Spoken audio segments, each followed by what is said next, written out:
Alright, hello, welcome. Welcome. Just gonna be getting started here in a moment. As soon as we get everything together. Waiting on a competitor to join the lobby. But, yeah, to take a look at the tail of the tape so far today. I did not actually put the bracket in the description. Let me fix that real quick. Those of you guys watching can follow along with how things have unfolded so far. Let's take a look here.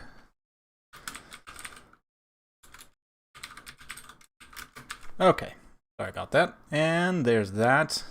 Updated in the description. I can go ahead and just show you here as well who has made the cut for the semifinals. We've got Alric Ral versus Evenstar and Adactor versus the winner of Pugnabon and Agony Twitchy. Is going to be pretty good. So we'll see who prevails there. For the time being, though, just waiting on Alric. It looks like he's in the lobby. So, okay.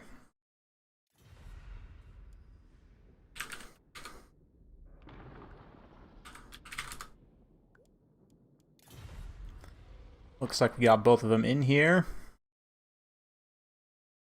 And yeah, so let's go ahead and take a look. I'm in spectator mode, so I can't see their armies, so no need for a blocker. 2 games in 3 hours. Oh man, Dacker, yeah, right? I was gonna say, your journey has been somewhat interesting.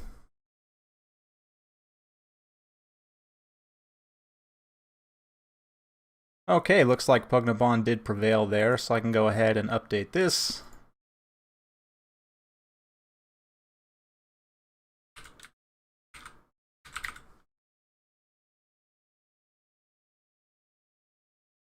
Alright. So, now we can take a look at the bracket once again, and it's completed now with Pugnabon taking on Dactor in the opposite side. So let's take a look. These guys are getting their picks and bans in now. Let's see here.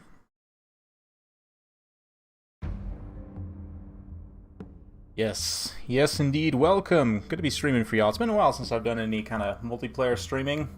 It's been very busy of late with kind of other things. As I mentioned before, I did get an opportunity to play demo of Total War Warhammer 3. I'll have content coming up on that on this coming Thursday. I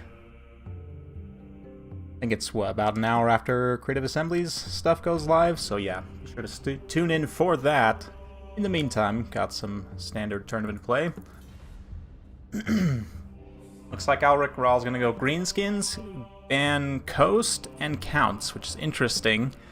Personally, I would probably not even ban Coast right now, but maybe... I mean, they do still have a potential for trouble for the Greenskins, so I get it. You know, Undead definitely makes sense. The start looks like he's going to go High Elves, potentially. Let's see. We are on the Eshin map. Let's take a look. Be interesting.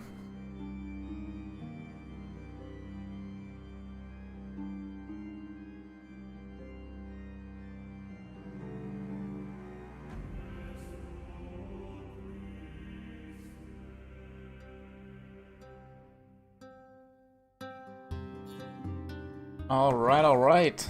Yes. We got quite a bit coming. I mean, I've got some more regular Total War Warhammer 2 multiplayer content scheduled. What else is coming up? I have the Civ 6 campaign. The Vampire Pirates Brazil actually won, so we're gonna do that. Trying to decide if I live stream that or if I just record it. And kind of edit it together, which would be more work, but... I don't know, what do you guys think? Looks like Evenstar's gonna go Skaven instead. Okay.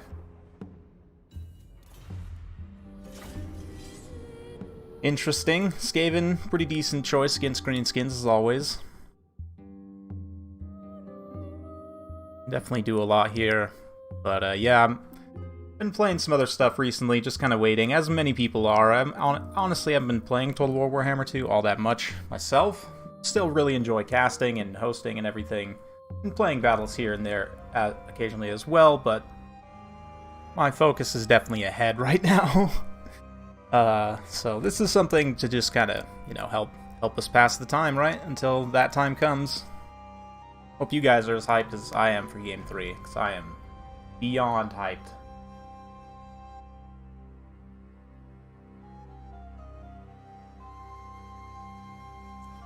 More pirates in Game 3, Eastern pirates and Elf pirates, perhaps. I do definitely expect them to do a pass on Coast and Tomb Kings at some point in the life cycle of Game 3. Similar to what they've done with the Wood Elves, and hopefully they do the same with the Beastmen as well. Beastmen and Norska too, to be honest, still need it. I'm also interested to see kind of how things play out with the Warriors of Chaos. Are they going to give them specific units from God-specific factions? You know, how's that all going to work? It'll be interesting to see. Yeah, I mean, I've just accepted it as a reality. Greenskins are a very strong tournament faction, so you see them often in tournaments. I mean, it's just how things are. I'm planning on hosting a unit ban tournament just to kind of refine a rule set where you can potentially ban up to 2 or 3 units from your opponent's chosen faction. And with that, you could ban, like, the Troll Hag and Grom, and then I think, I mean, Greenskins would still be strong, but they would definitely be a lot easier to deal with. Yeah, this is the Greenskin meta, it's true. And it's unfortunate that we don't have more frequent patches to change up the meta of the game. I mean, it just kind of gets stale after a while, and in this day and age, when you have other games that are updated a lot more frequently, it's kind of tough to, you know, maintain that interest. I've definitely noticed my views going down pretty consistently over the past couple months, but, you know, we're all looking forward to Game 3, seeing what all that entails. I'm personally very, very excited to play it.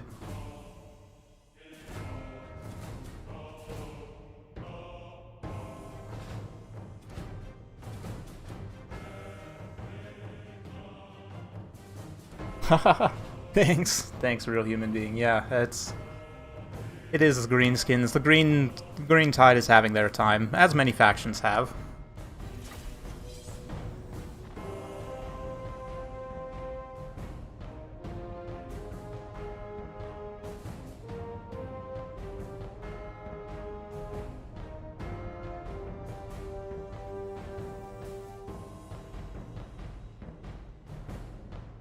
Ah, you just arrived in time. Actually, you have not missed any matches so far. This is the first one played today. So, let's have a look.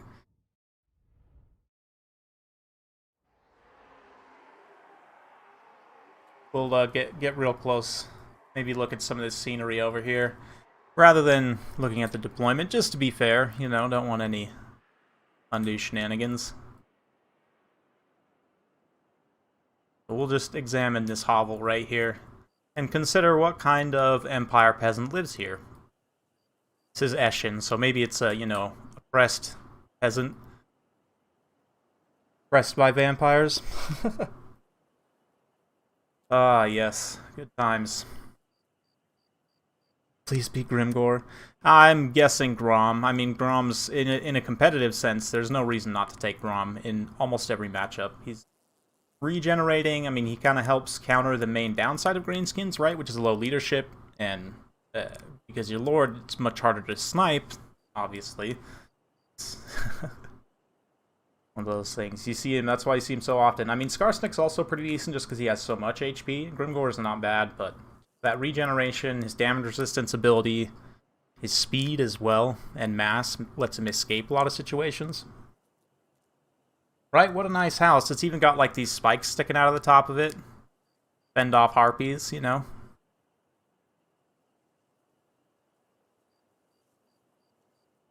Yeah, I mean, you'd still probably see, like, 6 Skirmish Gav in most builds, just because that's the way Greenskins operate. But, yeah, see a little bit of difference in the character selection, and, you know, different things in that way. Stone Trolls are also one they could potentially nerf slightly more. I mean, I don't know. It's It's tough because they are counterable, but it's very strong. 10 out of 10 hay. Here we go. Okay. Now they're going to be deploying. We'll head back over to the hovel.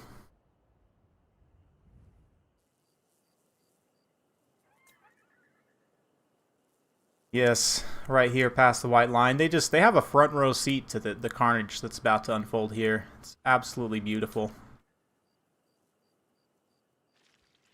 Guess I should probably minimize the minimap as well.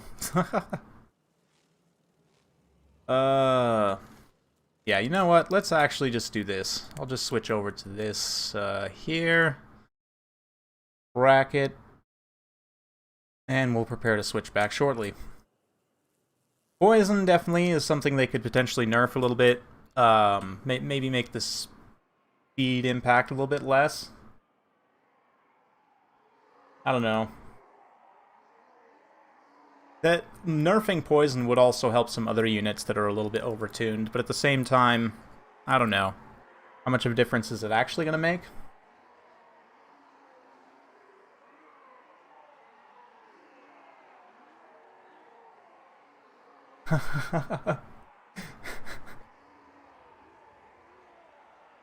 Yeah, the peasant's completely safe. They are 100%.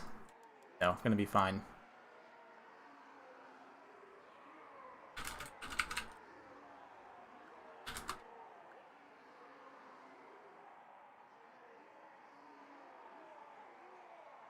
Oh crap, I forgot I'm on huge unit size.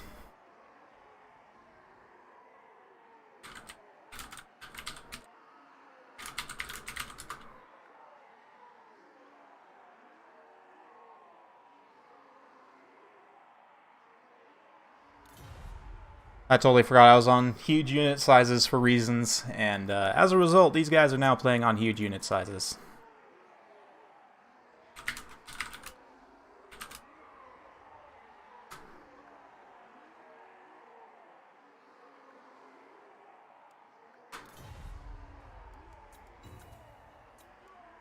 Okay. Rip, yeah. Yeah, the strongest factions all have ranged poison. That's true. I mean, that's true. Ranged poison, especially since they made that change of not affecting friendly units, has been really strong. And like, the kind of the infantry change is almost like compounding on top of that. But let's take a look at what we've got here now in these builds. Speaking of greenskins, obviously, Grom, River Troll Hag, as to be expected. Stone Trolls got some Savage Biggins, 8-peak Loons, 6 Skirmish Calves. So yeah, basically you've seen this build 100 times before, probably. On the Skaven's side, got some Gutter Runners here, a whole bunch of Chaff up front. Also pretty strong build here. We've got a Gracier on the Bell, the Thing, nice Regiment of Renown help it this time. Assassin, Rat Ogres, we've got the Warp Grinders to lock things in place, a few Wolf Rats with poison. Pretty interesting build, not too much range pressure, just these Gutter Runners here.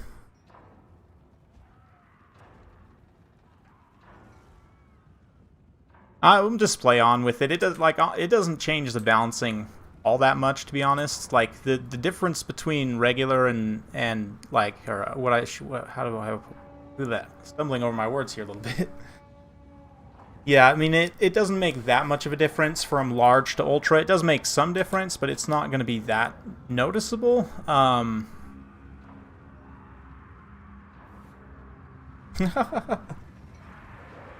No, it does nerf Greenskins Spirit Leech. That's true. It's true. That's like the main thing that it would affect here, potentially. You know, maybe like a Scroll Cleaver Bubonicus, although you don't see that too much anymore just because Grom can kind of eat that damage, as he eats many things.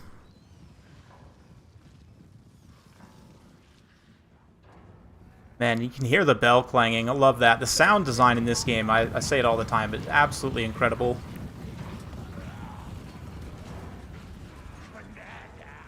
Yes, let's see how the thing can do. That's a lot of meat to try and get through. Yeah, on 12,000 HP on large settings. That is just a meat bag.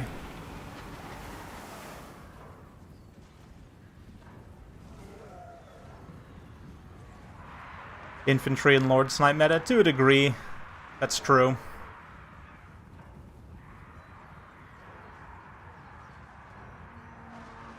It kind of nerfs single entities to a degree, although it does give them a lot more HP. But anyway, let's see what we got going on here. Greenskins getting a little melee fight here. Pit Fighters of Hell's Deep somewhat overextending. They do have some chaff support, but that chaff's going to get cleaned up real quick by all this high DPS stuff. So a couple of units breaking already there. The main Skaven force just pushing up, though. You can see this is dangerous. The River Troll Hag is isolated from the rest of the army here. The main infantry force is kind of following up around the side. Yeah, Even Star just kind of folding back on this side, kind of retreating from these unfavorable engagements. This unit of Rat Ogres here is in some trouble, though. Yeah, the River Troll Hag, though, same thing. Look at this, just completely surrounded by hounds, getting pounded by the Thing. Hasn't actually taken that much damage yet, but does pop Aspect of Dread Knight on herself to cause terror. That's going to get rid of the hounds and also prevent her from getting terrified by the Thing. So really nice ability use there. Meanwhile, Rat Ogre's getting broken. Grom comes in. Looks like he might have got snared by the Warp Grinders, but should be just totally fine. Yeah, a lot of Skaven units breaking here.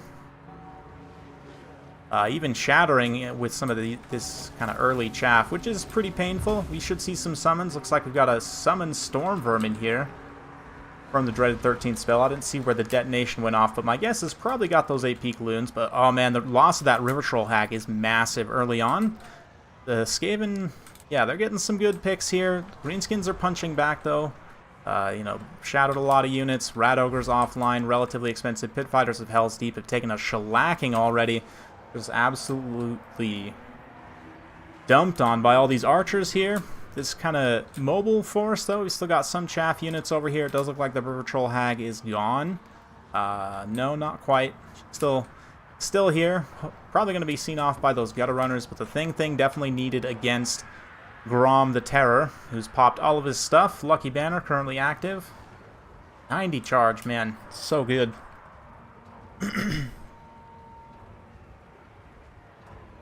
All games on Ultra now, right? If it nerfs Grom. To a degree it does, but let's see. I mean, Grom's got a really good amount of HP still, but the Thing just has so much, just such a meat bag. It's going to be tough for the Greenskins to overcome that. Loss of the Troll Hag is pretty significant. One of their regenerating single entities to kind of fight in that late game combat is gone. Just depends. Can they get rid of all this supporting elements? Because the Thing will definitely get torn apart by these Savage Biggins. Still got some ammo left on these Skirmish Cav as well. Can kind of sit here and poke. Spider Riders getting some poison on the Thing, reducing its weapon strength, its speed, and so on. But Spider Riders pulling these Rat Ogres away and some of this other stuff. The biggest thing is just to not allow them to reunify with the 2 single entities here. Nice timing push, though. Yeah, these Rat Ogres here doing just fine, but the Gutter Runner is definitely getting caught and chewed up by those Savage Biggins. We'll see. I mean, right now, it's not looking great. The Gracier is taking a lot of damage, and that's starting to tilt the balance power more and more in the Greenskins' favor. You can see the Thing also getting caught out now by the Stone Trolls. Rival High Talisman popped from the Assassin to reduce their melee attack, try and stabilize things, recover some HP potentially here, but it's definitely looking grim. All that chaff and light units for the Skaven just kind of got wrecked there. So, let's see how it goes. Ulrich holding strong for now. Certainly not the end of it. Until the Thing sings, it's not the end of it. The Skirmish Cav doing a good job just kind of cycling in and out here, though. Rinse and repeat.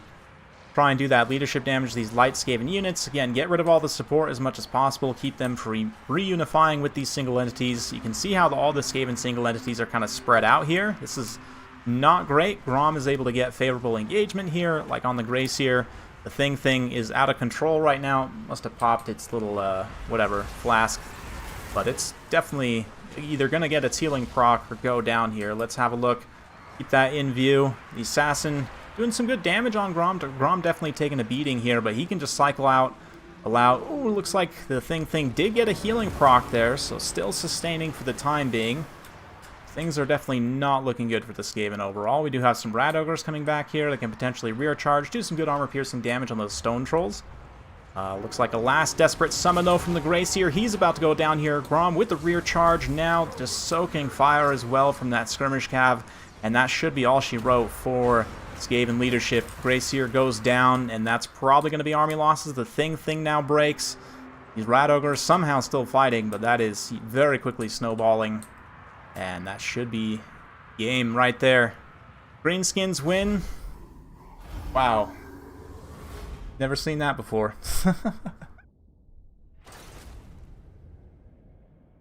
Yeah, so let me go ahead and get this.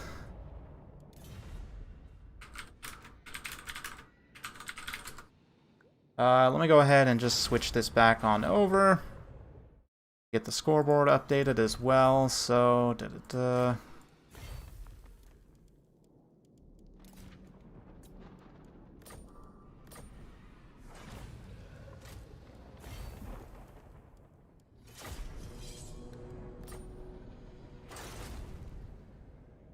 Okay.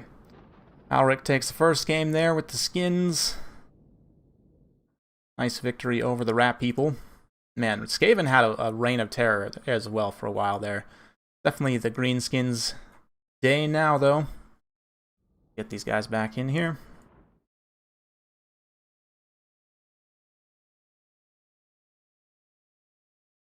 And let's get some music going as well in the meantime.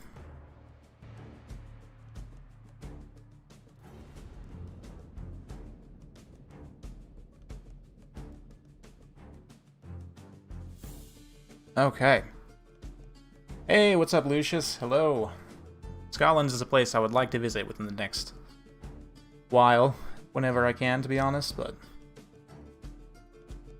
FGA, you should check out Rubber Duck of War, actually. Just streamed a tournament recently, maybe within the last week or so, where he had a no Greenskins tournament, so definitely check that out if that's something you want to see.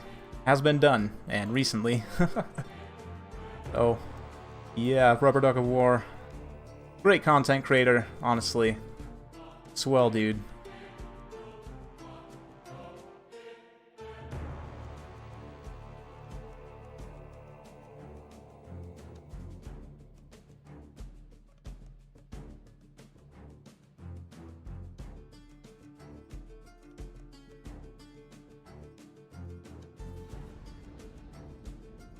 Okay, and now for the map, let's go ahead and get Harriot Ridge.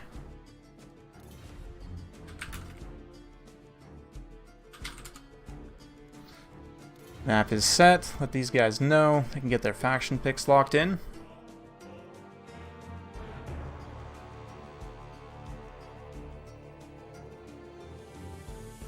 Yeah, it's funny how YouTube is that way sometimes. Doesn't give you notifications when you actually want to, and gives you notifications for stuff you don't want, but just how it goes, right? Gotta love technology sometimes.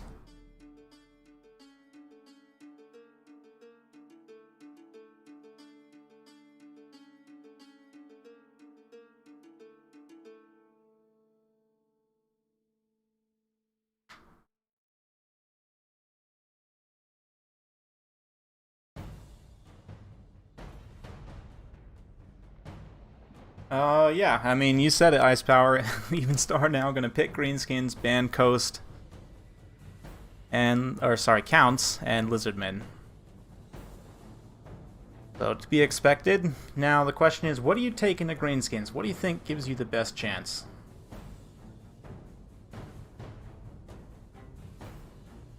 It's tough, you know, Norska, Chaos, Beastmen all have a hard time just in terms of rushing power, rushing into Greenskins. Some of the lighter factions, maybe you potentially can't get enough damage. Yeah. Alric gonna go with Coast, though. I mean, that's another good choice. Like, Coast and Tomb Kings. Tomb Kings is a little tough, just because your infantry dies so hard. Like, it's just very bad. But Coast is an interesting one. I'm curious to see what you can do here. Or Bretonnia is also another very solid choice. In terms of kind of having a relatively even matchup. Basically comes down to, can you protect the Fae? And the Paladins kill, you know, greenskin characters, right? Hello, hello, welcome.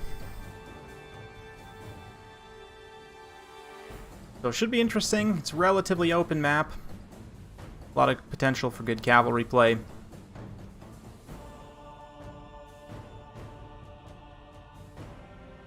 Let's see what the competitors bring. In terms of other Warhammer news topics, yeah, for those of you just joining us, I'll be having some content about Warhammer 3 coming Thursday, just after Creative Assembly's release. For those of you guys who somehow missed that, I mean, it's kind of the big news right now, right?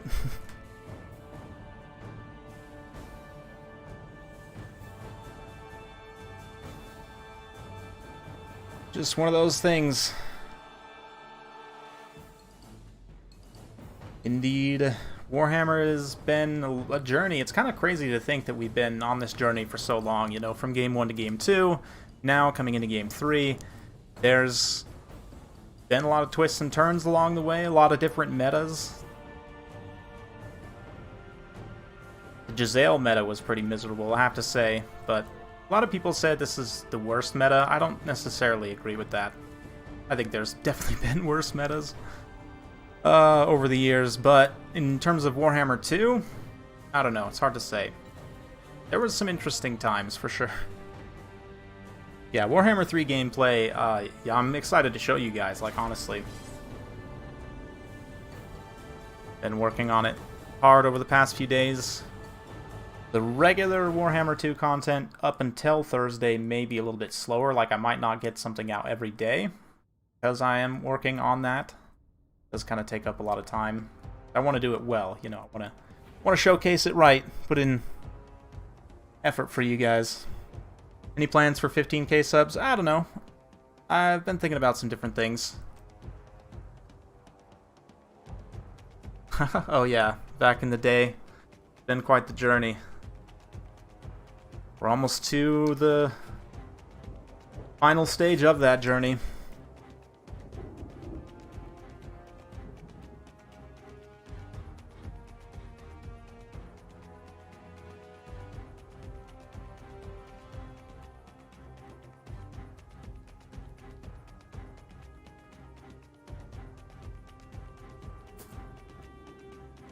Alright, they are loaded in now, and let's go ahead and switch back over, conceal the deployment once again.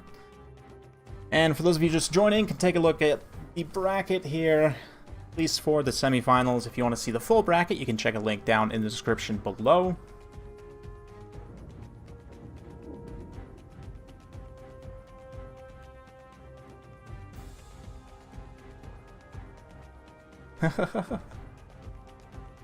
Oh, yeah.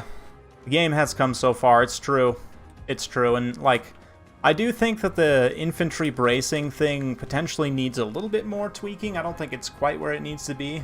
But it definitely helped, you know, spears and halberds and infantry units feel like they actually matter a little bit more, which is definitely good. I think maybe they could tone it back a little bit for the lighter mass infantry. Basically, I think that characters and heavy infantry are fine how they are right now. But anyway, these guys are getting started. Let's go ahead and switch on over to it and take a look at the builds here. Fey Double Paladin is what we see, and that's, yeah, that's what we expect. Actually, no, it's Paladin, and is that the Green Knight? Or no, it's Double Paladin. Haha, silly me. We got some Knights of the Realm here, questing knights. Hawks, arrows, some meat shields up front, peasants. Knights of the Realm, Defenders of the Fleur-de-Lis on Greenskins' side. Is it Grom? It is Grom. Grom and the Arachnarok Queen, pretty decent here. Orc Shaman on the boar can be a little bit vulnerable. He's probably the most vulnerable, actually. He's got Brainburster and Edbutt, both good options. Spirit Leech on the River Troll Hag. A couple Black Orcs, very good units in this matchup. Just 3 Goblins and 8 Peak Loons, along with the obligatory 5 Skirmish Cabins, in fact, instead of 6. So let's see. A relatively small Greenskins army, definitely outnumbered, but obviously a lot of that comes from the mobs. I mean, like 500 of that is mobs, so when... maybe not quite, what, 5? Yeah, 500.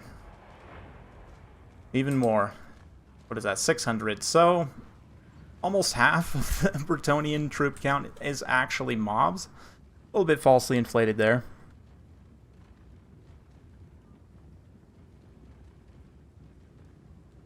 Yeah, the melee defense monster debuffs, I do think that was potentially not a good idea to do those at the same time as the mass changes. Like, would have been nice to see one or the other, and I'm a fan of the mass changes overall, personally, but...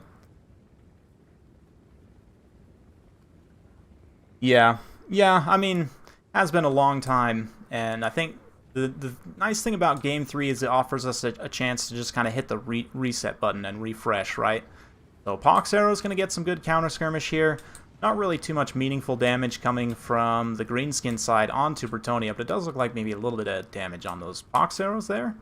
But yeah, Evenstar just kind of advancing obliquely here, wanting to potentially separate some of these forces, leave some of these meat shields kind of in the dust.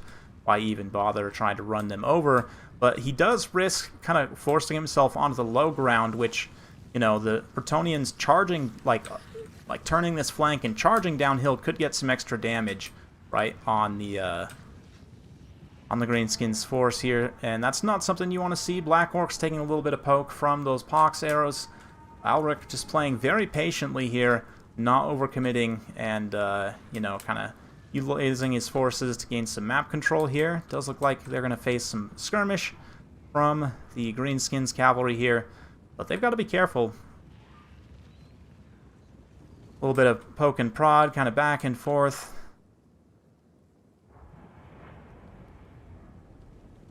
And just very patient play on both sides. Oh, look, more Greenskins. I know, right? Crazy.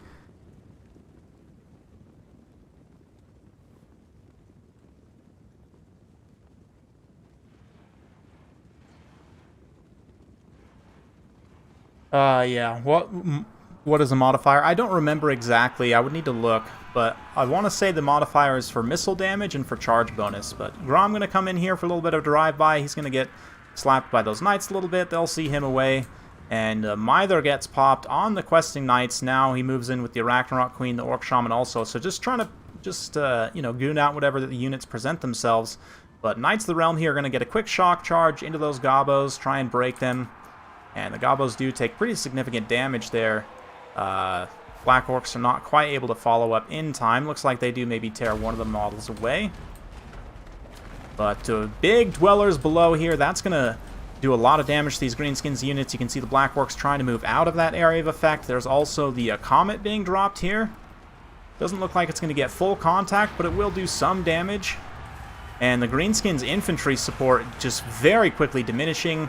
The Fae and Double Paladin now fighting. It looks like some of the Paladins have taken some damage, but so far kind of trading decently with the Arachnarok Queen there. So some nice back and forth, but the Greenskins infantry support just completely evaporating here means that Bretonnia will have a pretty decisive advantage in this fight. But at the same time, I mean, one unit of Questing Knights down is definitely costing Bretonnia. And it's not like they've been able to truly finish any of these high-value targets. Really, this Orc Shaman presenting himself over here is a really decent target to try and go after with the Paladins, and it does look like one's going to try and squeeze out and finish him off. The Troll Hag also having some issues, but she's mostly fine. Looks like Grom's going to get caught out and cornered by these 3 units of cavalry. We'll see if they're even actually able to do much damage to him, but this unit of Black Orcs is starting to roll up. Also on the low ground, kind of these skirmish cavalry have managed to pull away some of the Bretonnian knights there, and things started to turn around a little bit. That initial kind of very favorable engagement, Fae Enchantress now taking some damage, Bretonnia kind of having to pull back a little bit, and this is the thing, they're doing a good job focusing, but at the same time they're kind of spreading the damage between all these different targets, and that's going to allow Grom the opportunity to potentially heal here, although he might also rout. Let's see. He can hold on to his leadership right now. The Paladin's getting some attacks on him. It does look like Grom's stabilized on leadership, but the Bretonnian cavalry still cleaning house here, and the Arachnarok Queen getting very, very low. Some nice healing sustain from the Fae Enchantress, going to keep those Paladins nice and healthy in the fight. Knights of the Realm kind of helping to protect this backline as much as possible, clear out some of these Spider Rider archers, and yeah, look at the damage, man. That anti-large plus charge bonus on those light cavalry units is absolutely devastating. Grom also struggling. Do greatness here. It buffs some leadership, gives some extra melee attack, but it looks like the Ragnarok Queen also just about to go down, and she does indeed rout before that Spider Summon can go off. That is... oh, it looks like no, the Spider Summon indeed does still go off, which is nice. But the question is, can they see the Queen off? I mean, only 500 HP, really not going to be much of a factor. And likewise, Grom also goes down. With the loss of those two expensive single entities, Bretonnia takes a decisive lead on the balance of power, and it looks like Alric's going to take this one 2-0.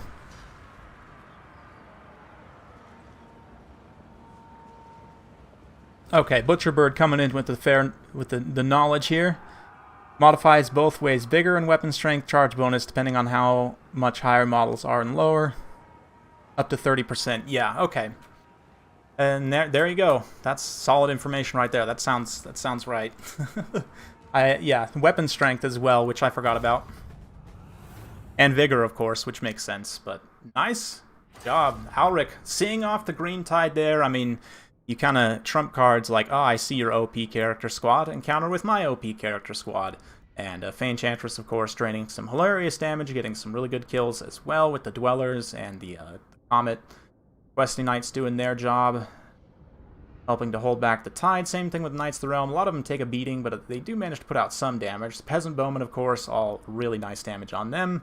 Peasant Mobs get mostly destroyed, which is what they're here for. But Grom and the Spider both not even close to paying for themselves, which is tough. River Troll Hag also got kind of trumped there a little bit. Black Orcs, they were quite healthy until the end, but Alric just did a good job of mostly avoiding them. I mean, there are very dangerous units for Bretonnia, but even Star, his single entities kind of got pulled away where they really needed to fight on top of the Black Orcs, you know, and use them kind of as a base to operate from. Whereas they kind of got caught out without the support of them, and with these lighter units for support, that just quickly crumbled around them. So, yeah, fun stuff. Alric's going to take that one 2-0, and we will get the next competitors in here. So, if we have a look. Yeah, hang on.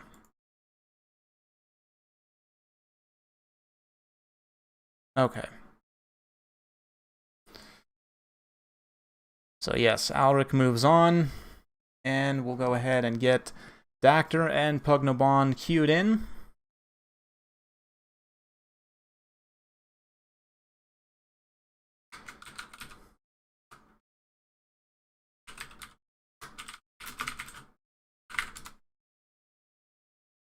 All right, give me just a moment, guys. That was a good one, though. I mean, the kind of narrow build for Greenskins is a little bit risky in that can happen to you. You can kind of get outnumbered and rolled, which is a problem for sure. And the Paladins, just they are one of the few like really nice counters for the Greenskins hero squad. Like the River Troll Hag really doesn't have enough armor. They're anti-large and charge bonus. If they get a good charge on her, get a couple of good attacks in there, they can take her down pretty quick. Especially, you know, 2-on-1, potentially 3v1. I mean, Enchantress, no pushover as well in melee combat, so yeah, fun stuff. Good stuff. Okay.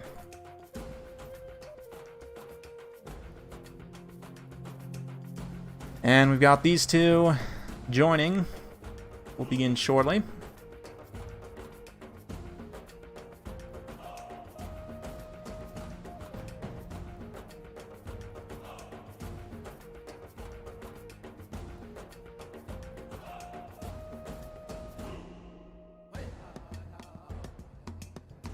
$40K Imperium tactics. Run out of ammo before we run out of men. That's true. I mean, it's the Bretonnian way. You know, peasants are very skilled at catching arrows and, you know, spear tips and choppas to the face. So, you know, they're very skilled at that, and as a result, that's their role. You know, if they're good at it, why not let them do it? And it seems that they do enjoy it as well. You know, the cries of joy and pleasure and, you know, just elation, you know, really describes how they feel. At least that's how it sounds. Let's see what they got here. Oh, nice. Dactor and Pugnabon mutually agreed to ban Greenskins. Lucius coming in with the 20, like your postman. One's about underrated units. Thanks, really appreciate it. Those are going to keep coming. Much appreciated. And, yeah, the underrated units. The cool thing is, I've covered hundreds of units, literally hundreds of units, and there's still tons more to cover. So, like, the potential as well for, like, units that get reworked or rebalanced. You know, I've done a few videos already about some of those units from the recent patches. So, those are going to keep coming.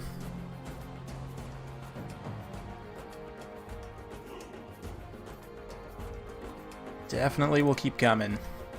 And of course, with Game 3, there will be a whole host of new units to analyze and compare. Stay tuned for that.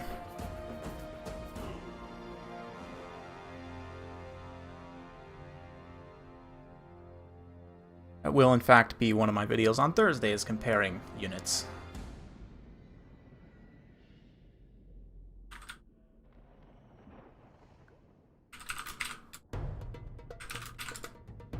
Sweet. So these guys will get their stuff arranged. Let's go ahead and go to, what was the map we were using before? Eschen, that's right, okay.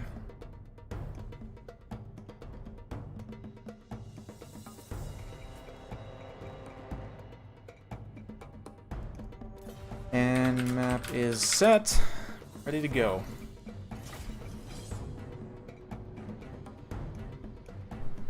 Oh man. Exciting times for Warhammer fans, though. The next little while, the marketing for Game 3 gonna ramp up. I am genuinely curious to see what we're gonna get from Cathay eventually. My prediction, granted, no insider information, this is pure speculation. Of course, we've already got Khorne versus Kislev, right? So I'm thinking probably what we'll see is Tzeentch versus Cathay. Probably is the final one, and then before that, I guess the next one would be Nurgle versus Slaanesh, because you gotta have Chaos versus Chaos, right? I mean, that's just how it goes. You think we'll get the release in 2021? I do, King Midas, yeah. I do. My prediction is probably like September, October of this year.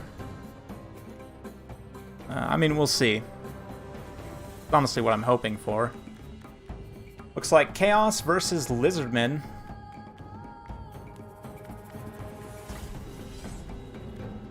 Pick Chaos, ban Vampires both. And yeah, Chaos versus Lizardmen, very fun thematic matchup, classic matchup. Don't see it as much as you used to, but there was a time when you would see this one pretty frequently.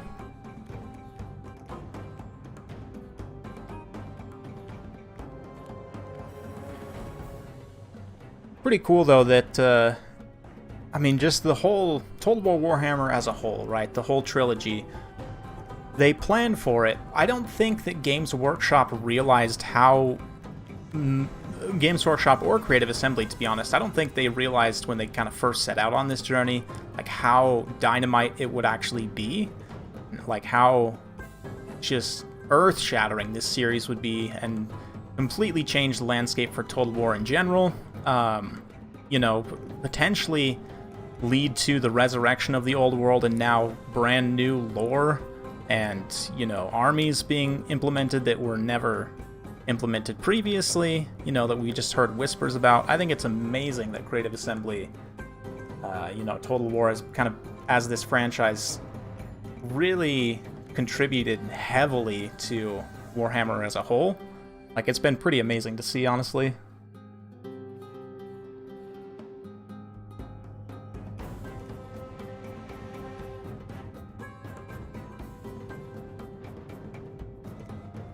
It's pretty amazing. Amazing thing to be a part of. Thank you all for being here as well. It's been a pleasure to be a part of it. An honor, truly. Big thanks to CA for allowing me into the demo, of course. Shout out, CA. We've been going almost an hour. We've been through one series already, just about to start the second. And we've got a best of 5 final, and then that's it for today. Just a relatively short stream, nothing too crazy.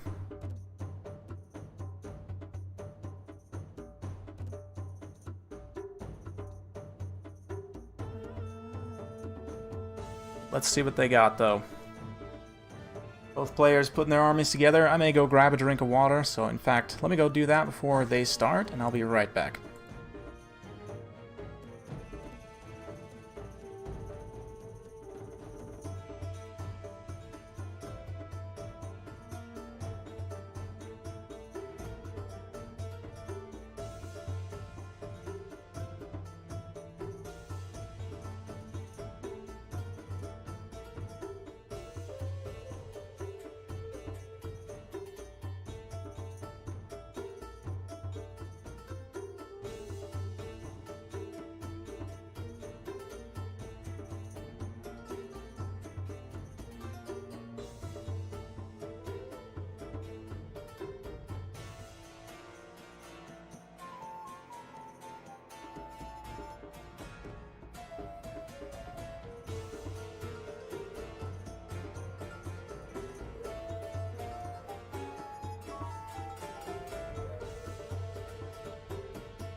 Alright, we are returned.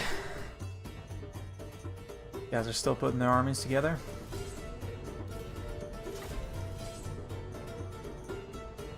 And yeah, that, like, man, such an amazing thing. Yeah, it still can't get over it. The map design too is one thing for Game 3, like, just because the designers have been unleashed, right, to go crazy with the fantasy elements and really turn it up to 11. I mean, based on the screenshots we saw from the teaser, right? The shots we saw there, I mean, gonna be incredible. They've been consistently ratcheting up the map design in terms of aesthetics over time, and yeah, this next one gonna be the best of all for sure.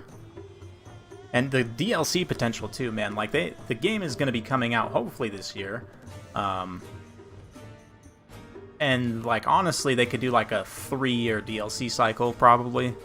You look at what's been going on with Civilization 6, for example, right? That game has had years and years of post-launch support.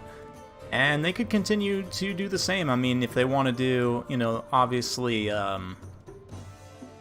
new factions, expand the lore. If, you know, Games Workshop and CA want to tag team to create, let's say, the Koresh dudes, I forget, you know, the various other factions within the Warhammer universe. Obviously, the Lord packs, and, you know, bringing the older factions up to date, you know, up to Game 3 standard. I'm sure, you know, we'd all buy that. Potentially, like, some kind of big Nagash DLC, right? Maybe. Who knows? Oh, Katarine, though. Man, Katarine is just amazing. I love her design.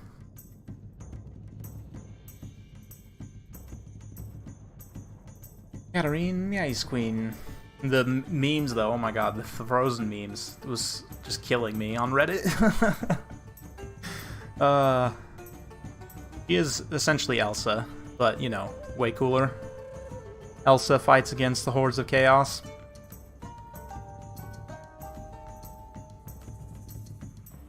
Let's see what they got.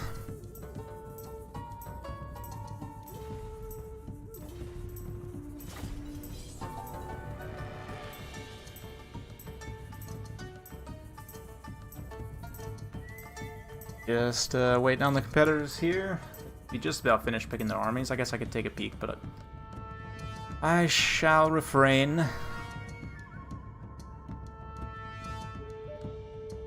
One thing, obviously, a lot of people have made a lot of really good videos about what they could improve, and, you know, I intended to do so, but it, you know, never got around to it. I just kind of casually talk about it in videos every day, right, and hope somehow that filters through. Sieges is a big one, obviously. I know a lot of people are hoping for improved siege mechanics. Yeah.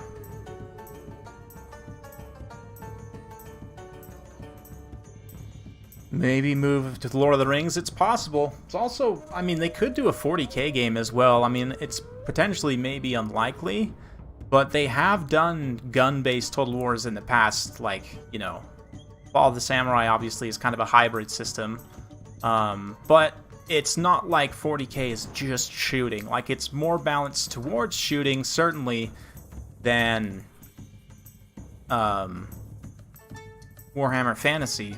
There's no question about that, but it does still have a melee component, and like, you know, Empire, Total War, Napoleon, Fall of the Samurai, all those are kind of primarily shooting based, but they also have a melee component as well. I can definitely see them pulling off of 40k. Like, I think Creative Assembly could do it, and as a result, I think they probably will, honestly.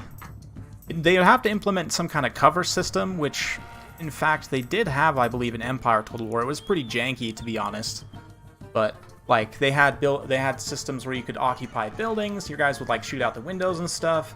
You know, they had systems where you could have your guys take cover behind like certain terrain features and stuff. They could definitely do it. It'd be a challenge, but I mean, when is Creative Assembly... Well, I shouldn't say when have they not proved up to the challenge, because they definitely have proved not up to the challenge at points, but... yeah. I mean, they're, I definitely think they could do justice to 40k in the Total War style, what I should say. It'd be interesting, the campaign map, though, I guess. It'd have to be like a space campaign map, right?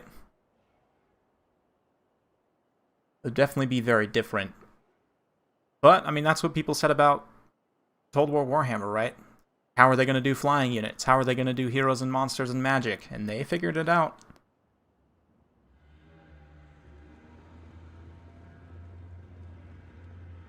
Cover in 40k.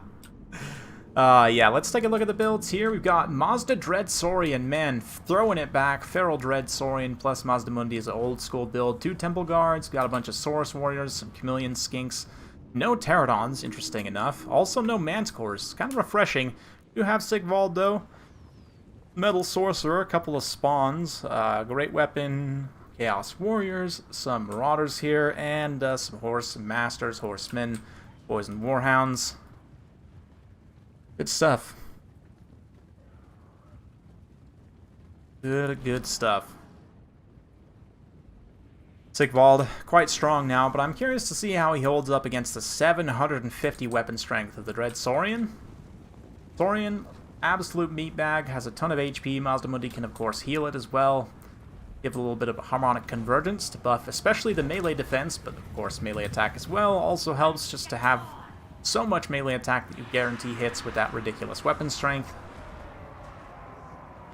No Kolek. Yeah, I mean, Kolek kind of gets destroyed by the Saurians. The Dread Saurians. Nice melee engagement here. Got the Saurus Warriors rumbling. Chaos Warriors with great weapons trading very well. Marauders kind of getting pounded, as you would expect, but looks like the spawn a little bit late into the fight here, as well as these Warriors yet to kind of fold the flank there, but Chaos does rush in from the rear, get a hold of some of those Chameleon Skinks. Plague of Rust on the Dread Saurian does bring it down to 40 armor, so those spawn with their 160 weapon strength that are able to make contact will be doing some pretty consistent damage.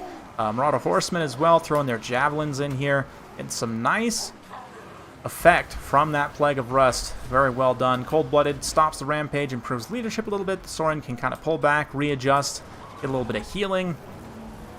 But definitely looking pretty interesting up front. Sigvald also rumbling in with the Temple Guards. Get an up close and personal of Sigvald. Trying to stay clean. His mirror shield's got a little bit of blood on it, but somehow Sigvald, perfect as always. Chopping up Temple Guard left and right. Chaos Infantry getting pounded over here, though, where they get a little bit more isolated. You can see the spawn actually pulling back. Who knew that spawn were even capable of such a thing? And just playing off the Marauder Horsemen, which is definitely the right idea. Using that Plague of Rust timing. A lot of the Chameleon Skinks getting compromised here, but the Plague of Rust, this time, not so much ability for follow-up. There are a few Marauder Horsemen over here who can get some damage in. The Chameleons moving to screen there, but like there's no spawn in this combat, right? So it's not necessarily completely wasted Plague of Rust, but not as much effect on that. Apotheosis helping to sustain the Dread Saurian, and this is the danger here for the Warriors of Chaos, is if you use your resources trying to do damage to both of them, Mazdamundi can sustain both of them because they have so much HP. You end up just kind of dumping your ammunition into the dirt. But let's see, a lot of support units also starting to fall away a little bit there. Temple Guards might beat these Chaos Warriors over here. Largely the Chaos Warriors are winning out over the Saurus. Saurian down below 5,000 HP. And looks like another Apotheosis there. Probably Plague of Rust is just about off cooldown. Not too much to overcast either. Very cheap spell for its effect. Not quite in play yet.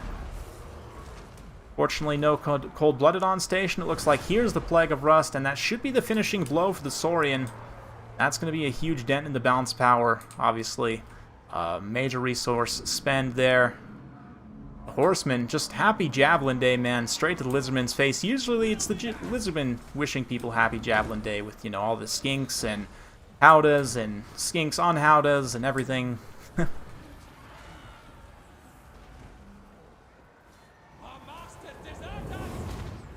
Yeah, Dawn of War with mods is still very good. It's true. And I think that's an argument to potentially for Creative Assembly to not do 40k, and perhaps if they can get the licensing, obviously Lord of the Rings would be huge. That's a guaranteed moneymaker, so I can definitely see them doing it eventually. And like, I mean, obviously Games Workshop only has a license to produce the models for Lord of the Rings, but potentially they could at least put Creative Assembly in touch with people to get the rights, right, from the Tolkien estate or whatever. Does someone actually hold the rights for Lord of the Rings video games right now, though? I don't know if there's an exclusive deal for someone to, for that IP, to produce games for it.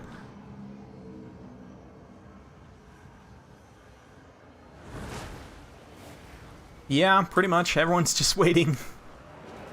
Waiting for Newsday, Thursday Newsday.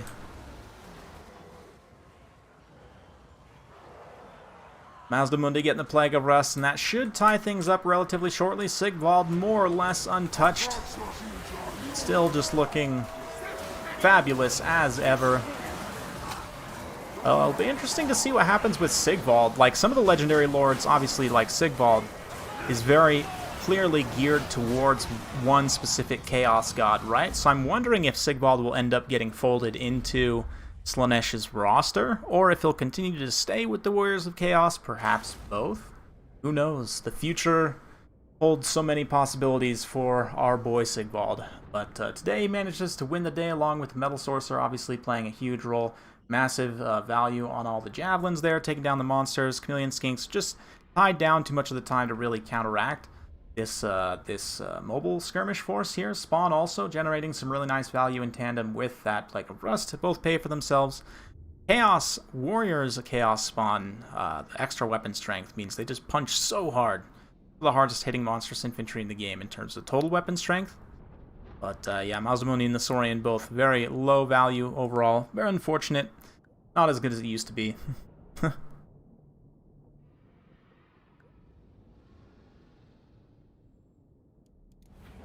Yes, indeed. So we'll go ahead and switch this as I update the bracket here.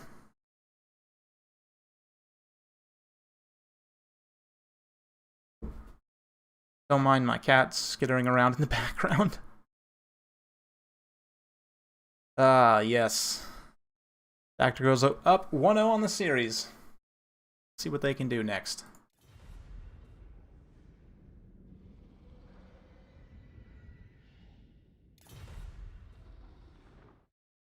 Oh yeah, Plague of Rust, definitely absolutely huge there. Such a good debuff, man. Just consistent, cheap, low cooldown, great uptime. Probably one of the best spells in the game overall, to be honest.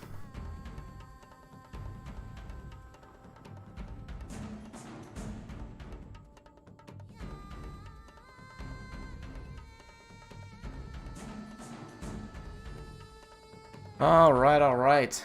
As these guys get their picks locked in, I'm gonna go Check on my cat, make sure she's okay. I'll be right back.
Alright, I am returned.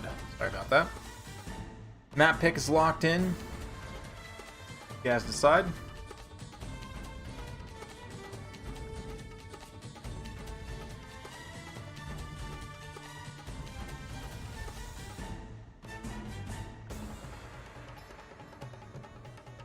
Alright, alright. Yeah, you know, the lifeblood of any game after release, the thing that will... things, I should say, that will keep people playing, you know, long, even decades after a game has been released. Two things. We'll start with M. Modding and multiplayer. Right? Those two things can keep games alive just for decades and decades after, especially when you combine them together. So, definitely for Game 3, I'm excited, you know, once that's done and out. There's already so many great mods for Total War Warhammer. But yeah, the multiplayer systems, hopefully we see some more development there. Really hoping we see some more development there.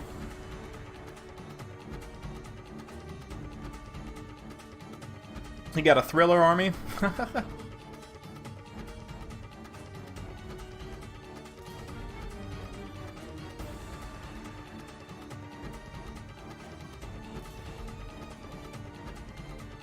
Yes indeed. Okay. Well, it could be fun. Not right now, but another time, perhaps.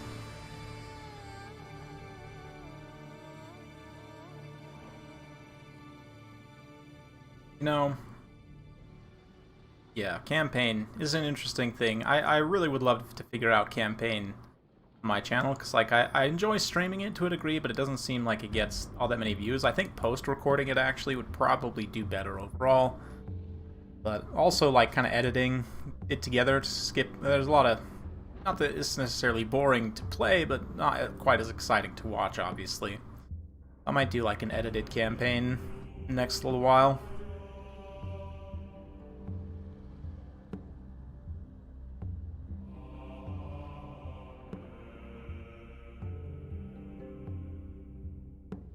Oh yeah, I mean, based on what they've already been able to do, in terms of like figuring out ways to have some custom assets, and you know, like the UI modding especially has been very interesting. New systems developed and everything. Yeah, just a lot of good mods out there. And in terms of like total overhaul stuff, Be interesting to see like a... I don't know. I don't know how possible it is to do something radical like a War of the Beard overhaul, right? Like where you completely change the time frame and like entire campaign. Be interesting to see though if somebody were to pull off something like that.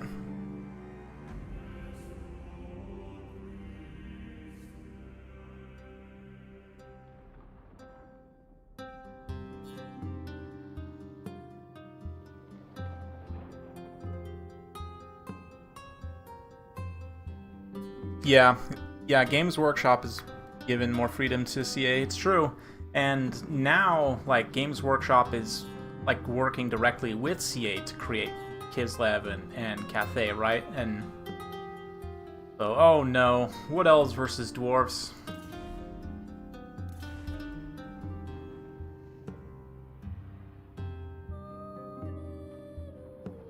Yeah, and that's part of the issue, is to get, like, the rights to use the music from the movies especially is tricky, and you know, like the characters designs and the specific implementation of how it is in the movies, is that stuff is all, I'd imagine, extremely expensive. Yeah, Three Kingdoms, we see the option of time drums, is true. They definitely could pull it off, but yeah, both things they could pull it off, but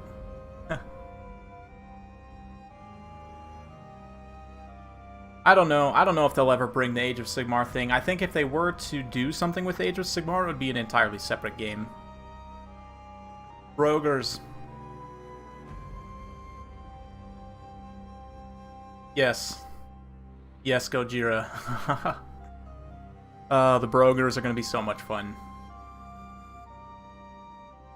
Ogre Kingdoms.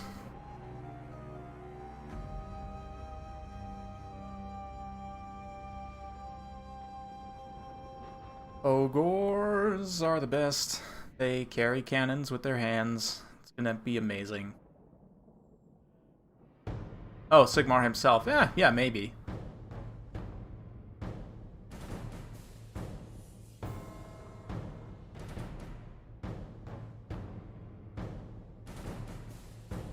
Like founding the Empire. Okay, yeah.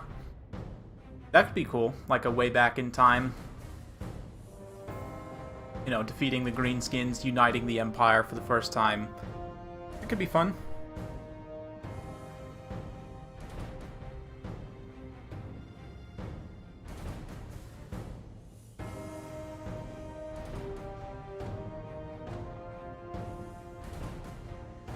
It's tricky, you know, all these licensing and copyright and various issues.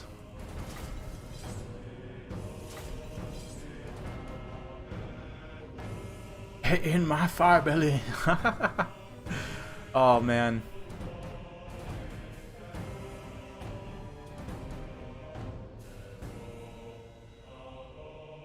Oh man, the ogres are probably going to be the like beamiest faction of game 3 for sure. I'm curious to see how they implement them.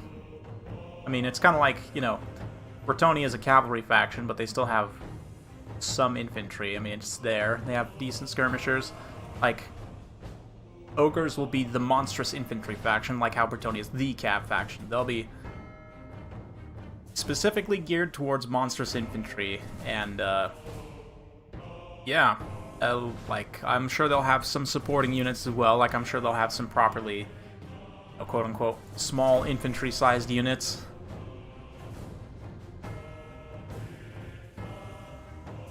Yeah, I don't know either, Gojira. I'm just gonna let it go. Just let it stay there as it is. Who won the other semifinal? Alric did, 2-0. He is waiting in the final bracket for the winner of this. Could be Dactor if he wins this game, but let's see if Pugno can bring it back. In case you're wondering, yes, right here. As these guys get their deployment done, we'll have a look at this. Just to make sure everything's fair and balanced. Not that, you know, I don't trust these guys, but at the same time. Rather be safe than sorry. Yeah, literally, like, I'm excited for pretty much all of the factions. Like, the demons and chaos units I'm especially excited to see the Warriors units, because that's, I mean, the demons are cool or whatever. They have some interesting designs, especially the Tzeentch demons. But, you know, it's kind of like Khorne, to be honest, is kind of like, oh, generic, like, devils. Oh no, you know. But the Warriors of Khorne units, oh man.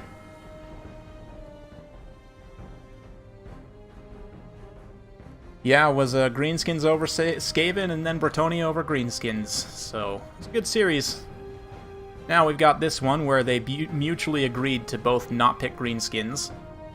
And yeah, Doctor won the first one, Chaos versus Lizardmen's. Now we've got Doctor on Wood Elves versus Hugnose Dwarves. Be getting started shortly.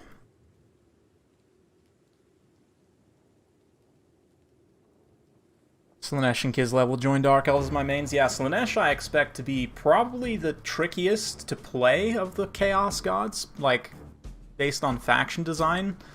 But I do expect them to be the fastest as well. Like, you know, best mobility. Just in general. Like, average speed, probably fastest.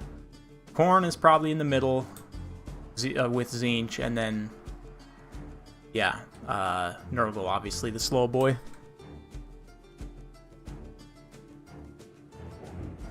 Nurgle is, like, in terms of faction design, Nurgle is the one that I'm most kind of wary about, just because, you know, dragging someone through the mud doesn't seem like fun for either of you.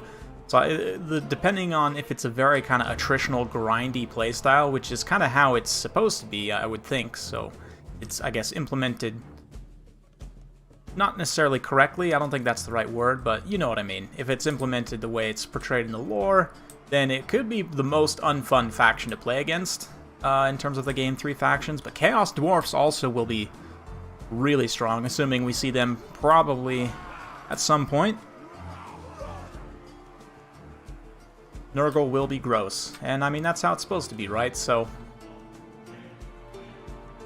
hey, Fiverr from Lucius, thanks man, enjoy your content.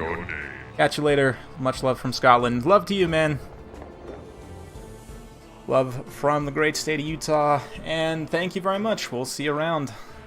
Much appreciated.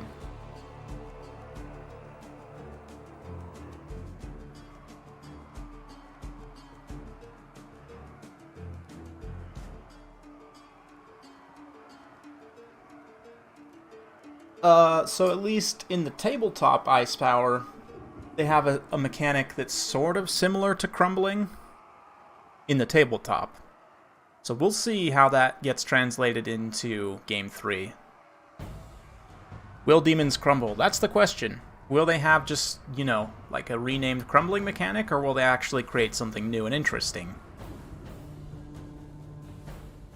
Anyway, these guys are getting started. And let's take a look at the builds here. For the Dwarfs, the throng is mustered. And catch-up, playing catch-up. We got Bugman's Rangers here. 2 Bugman's Rangers, bunch of Quarrelers.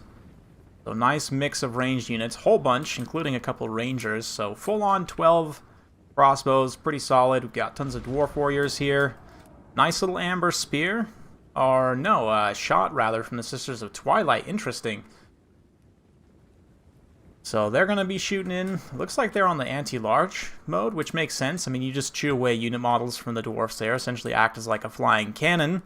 Starfire Shafts way out wide here, along with some Blade Singers, Wildwood Rangers, more Glade Gourds, Spellsinger Lore of Life, more Blade Singers. The Blade Singers is a tricky one, but Lost Sylvan Knights are a nice pick here. Dwarfs, I don't think, took any magic damage at all, so the Lost Sylvan Knights are going to be really, really hard to deal with. Let's see how that goes.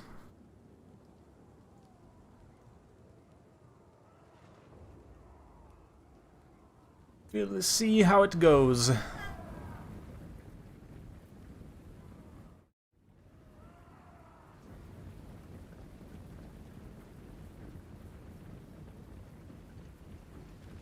Yes. Yes, yes. Glade Guard doing a little bit of poke here. The Wood Elves are very spread out, though, at a little bit of risk of having their units get isolated and kind of picked apart. Looks like the Sisters did take a little bit of counterfire from the crossbows, but right now, Pugnabon just very patiently moving forward here, not really overcommitting to any one place. Taking a little bit of damage, but at the same time, the Warriors of Dragonfire Pass do have... Well, they don't have fire resistance. Interesting. That, you know... a little bit strange. You would think they should have some fire resistance, but anyway, I was going to say it's good against the Starfire Shafts, but in fact, not. Yeah, it's true. You don't have many options for magic damage, and like your characters with magic damage are potentially a little bit risky here. Grombrindle and Gotrek, just because they can get wrecked by kind of snipe. But very patient play from Dactyr here, just taking his sweet time, poking and prodding with the long range of his bows there. Nice little arrows of Kurnos, gets a little bit of the Longbeards, taking some chunks away. All this little chip damage on the Dawi army over time will add up. Really nice damage on those Quarrelers right there, side-shotting little arrows of Kurnos. Or whatever. I guess not arrows of Kurnos, just the straight-up shooting. But let's see.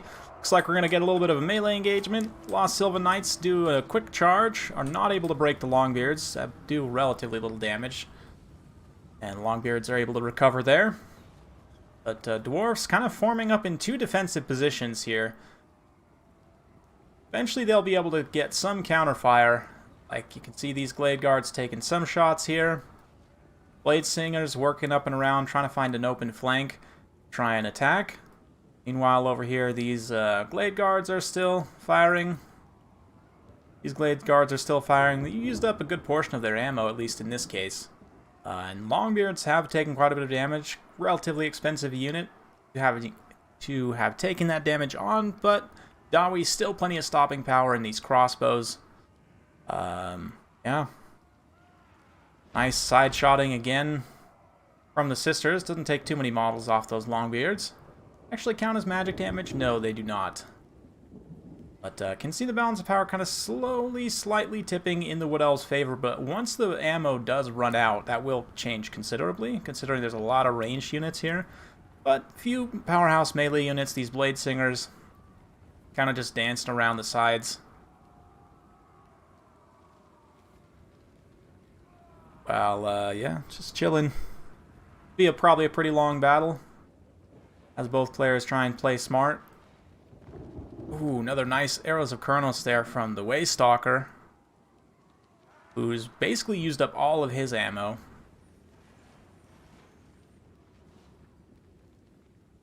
Got these Glade Guards still shooting over here, so just lots of poking and prodding, forcing the Dawi, since they don't have any artillery, to get out of their comfort zone, go on a hike across the snowy mountains here. Peak Gate Guard are an option for magic damage, it's true, but actually I think my game sound is off. The music at least. Yeah, that's weird. Okay. Get a little bit of battle tunes going here. Sweet soundtrack of Total War Warhammer 2. So one unit of Longbeard's just about done, another one about half HP. We've got some Quarrelers having taken some damage here, a little bit of damage on these Longbeards. So taken as a whole, I mean the damage doesn't actually seem all that impressive given the amount of time and the ammo that's been expended, but a little bit of positioning play here. Pugno chasing with these Longbeards, trying to potentially cut off those Glade Guards from getting any support. Sisters of Twilight charge in on these Longbeards. That's going to be a little bit risky. They will get some good damage initially while their charge bonus is active, but they'll take a couple of chips in return there. Thankfully, the Longbeards didn't really get set in a full surround.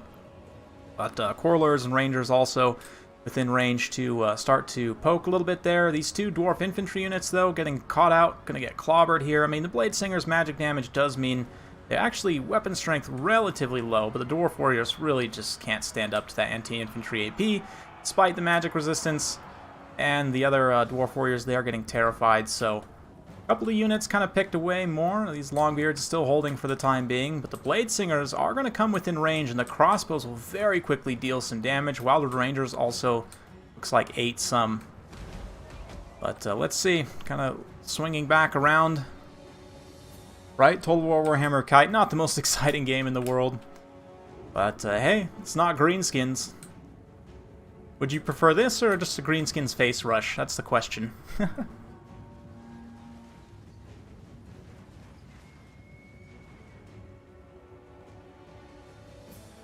Splitting up like this really bad for the DAO? It is, to a degree. It's better for them to try and stick together, but also you don't want to overblob, and you do want to try and, you know, get opportunities where they present themselves. So Waystalk are going to come forward here, potentially move into melee. I'm not really sure, but they'll get mauled by Dwarf Warriors. Yeah, splitting up is potentially dangerous. Like, now you've got these two Longbeards out here who are way overextended away from any support. That is definitely a mistake. Like, this kind of functional group can support itself, right? As long as you don't have any units truly, like, out there hanging dry, or even, like, 1 or 2 units hanging dry like this, right? This is not a good situation here. These other Longbeards actually just, you know, take a leaf from the Wood Elves and hide in the forest there. Yeah, these Longbeards going to get hammered. They'll hold out for a little bit of time. Really not great for them, though.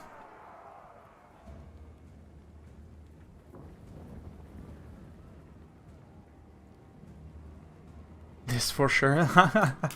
Yeah, it's kind of interesting to see what different people prefer, honestly. What else?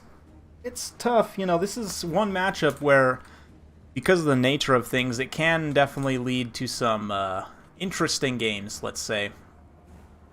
But let's see here. We've got the two Blade Singers over here, and they are probably going to be coming within range of these crossbows. Let's see if the crossbows are able to get some damage. Another Arrows of Kurnos, or whatever, from Sisters there. Got a little bit of ammunition left. They're just about done. Lost Sylvan Knights, these Longbeards do manage to actually gain the support of their compatriots. And also, Dactyr kind of forming up his Glade Guard. These Longbeards definitely taking the brunt of those arrows, though, as they pursue. Balance of power tipping slightly in the Wood Elves' favor, but again, even tipping back a little bit, kind of balancing back and forth as the damage is done, but the ammo gets expended. And look at those, like, 3 Sylvan Knights here. Just not able to disengage. This one Longbeard is a true hero. He's just keeping them locked in place. Look at this. Lost Sylvan Knight barely taking any damage, though. But, yeah, the line is upcoming. Dactyr doesn't have a whole lot more room to run. He doesn't have a whole lot more ammo, either. A lot of skirmish units still left for the Dwarfs. Like, his ability to counterpunch with these crossbows has not been nullified whatsoever. And a couple of hits on those Blade Singers. Again, just taking a little bit of chip damage here or there. Yeah, fair enough, Goji. You can see that balance of power tip back as the ammo gets expended because just, you know, the Dwarfs still have so much left in the tank.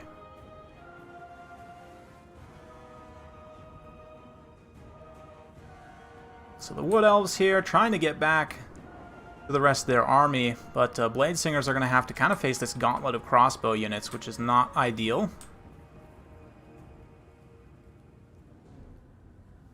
Blade Guards turning and firing, expending some more ammunition on this tattered Longbeard here. I mean, the infantry-wise, Dwarfs are getting very thin, right? And I guess the idea here is you thin out all the Dwarf infantry. Ideally, the Lost Sylvan Knights can then clean up the skirmishers in the late game. But we've got a nice engagement here. Blade Singers moving in on those Dwarf Warriors. They will carve them to pieces very, very quickly. Bugman's Rangers also getting tied down by the Sisters of Twilight. That's rough. Going to allow these Thunderers to then get hit. A little bit of a heal as well. That regrowth? Really? I guess. You got to use it on something, just to refresh the vigor, perhaps, but perhaps a little bit early to be using that as well. The rest of the army continuing to just kite away here as this kind of engagement unfolds. Blade Singers surprisingly taking quite a bit of damage here. They go into the high weapon damage stance. That's not really going to help much against the Dwarf Warriors, but that's alright. They'll probably clean up anyway. Dwarf Warriors here getting cleaned up. Nice rear charge, kind of hammer and anvil. Eagle, Sylvan Knights. Bugman's Rangers, of course, do have charge defense, so they didn't actually take much at all from that, but once the melee attack animations get underway, and especially once the Blade Singers get in there, they will cut those Dowie up. Things are starting to turn around. More free kills, yep. Yeah, the Rangers, especially in the high weapon damage stance, the Blade Singers just absolutely maul Rangers. And now he is getting a hold of these Starfire shafts and starting to take them out. That is going to expend some ammunition, but probably worth it. But yeah, losing this whole kind of exterior force here, it got split up. Very rough. Yeah, Dowie getting picked apart. Really nice play from Dactor. Very interesting army here. He is going to get some losses, but right now looking pretty favorable. As long as the Blade Singers and the Sylvan Knights can stay healthy and operational, then the rest of this is just cleanup. I mean, Wildwood Rangers also definitely a threat as well. See the crossbow line kind of turn to start to focus them, as the Glade Guards are mostly done for at this point. The Wildwood Rangers gonna nope on out of that. Understandable. Bugman's Rangers, Quarrelers still fighting. Counter-skirmishing with the Starfire shafts. Should have brought cannons. Yeah. At the same time, though, with the Arrows of Kurnos and the Sisters of Twilight, they could probably shut down the cannons pretty quickly unless you invest in them quite heavily. And then, are you going to be able to protect them? You've got to make sure you screen the Wood Elf Archers away from the cannons. Like, there's a lot to consider with that. Yeah, cannons insta-die to Arrows of Kurnos, which is why you'd have to take more than one, and then at that point you're potentially over-investing for something that's not going to pay out enough value.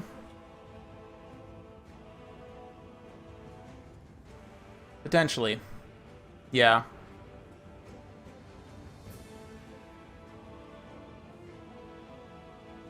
One of the things about this matchup,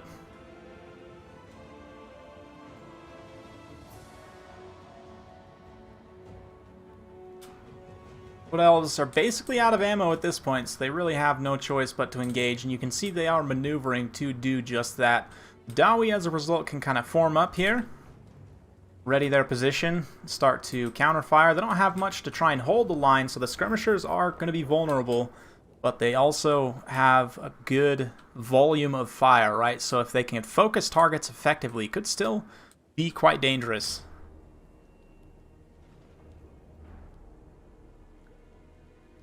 Ballista are nice. I mean, the range is okay. It's enough. And they're a little bit cheaper, not so much of an overinvestment as cannons.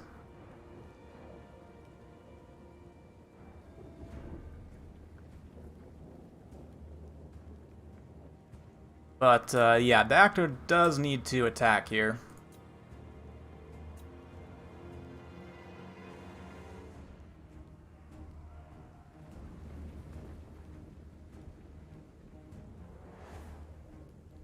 Right now, he's not really moving to engage, so... I guess, do the Sisters count as shooting? I believe they do not count as attacking. I'd have to double check that. Perhaps someone in chat can for me real quick on the banner rules. I don't remember. Yeah, this is really not the most exciting gameplay, but it's kind of how things go at a certain point. Blade Singers are now going to eat some Quarrelers to the face. Man, look at the damage just as soon as they come into range. And Dactor at risk here if he attacks piecemeal like this, but the Lost Sylvan Knights are going to come in and quickly start to break apart this flank, kind of collapse down the line, start to tie down some of these skirmishers. That allows the Blade Singers to then come in. Glade Guard's also going to be moving in just for some supporting bodies, but Lost Sylvan Knights, they'll not do quite so much damage. They are going to do damage, don't get me wrong, but it's more just about tying down these skirmishers, allowing these other units to get in the fight. Yeah, Wildwood Rangers moving in. I think this is pretty much a wrap for Dowie at this point. Blade Singers moving in. Sisters do not. Yeah, I didn't think so. It's all good. He attacked anyway. And looks like very quickly the terror route's going to snowball for the Dowie. Their skirmishers not immune to psychology. Are Bugman's Rangers? I don't think. I think Bugman's Rangers are immune to psychology. I don't know, actually. I have to double check that. Might be the one trait that they are actually lacking. Yeah, wow, that was long. But Dactyr takes the win.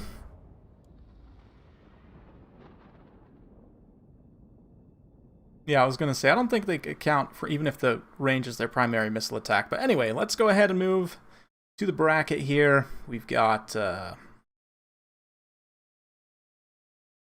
yeah, hang on. Dactyr now moves on to face Alric in the final. So let's get that going here.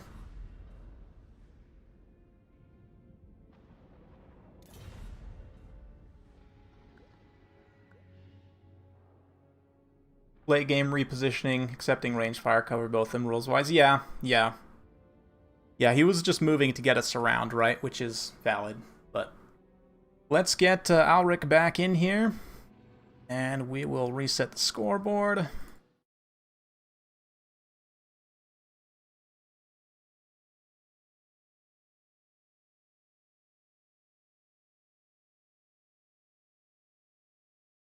And Alric is here, so let's move to the next map. Do a Stallion Tomb. Relatively small map. Potentially too small, but I want a quick one for this first one.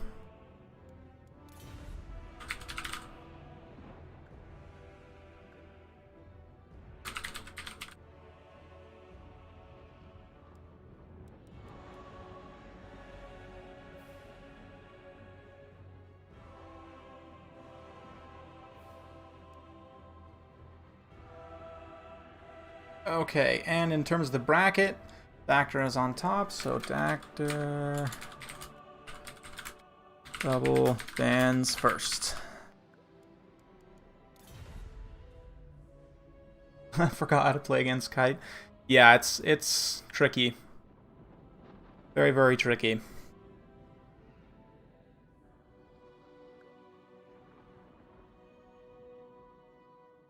Playing against Kite is one of the more frustrating things for sure, and if you don't practice it enough, then you can run into situations like that. We've all been there. It feels bad.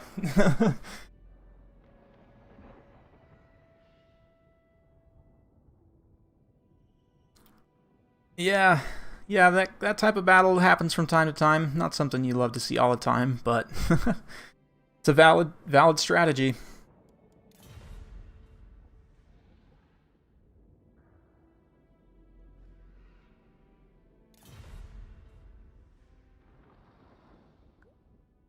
See, they're discussing whether or not to ban Greenskins for the entire match. Alric agrees to it, so Greenskins are permabanned from the final. Just for you guys, players are being gentlemen about that.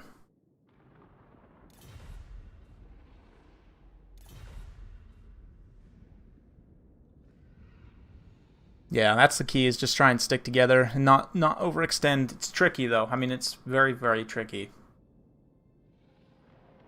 Especially because you're trying to not, you know, just get punched in the face and try and do some damage back.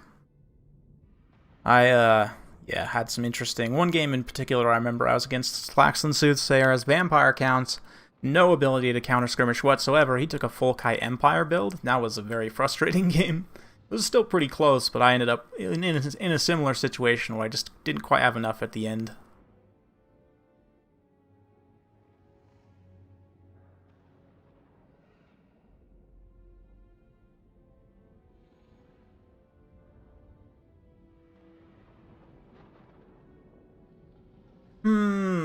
Big yeah.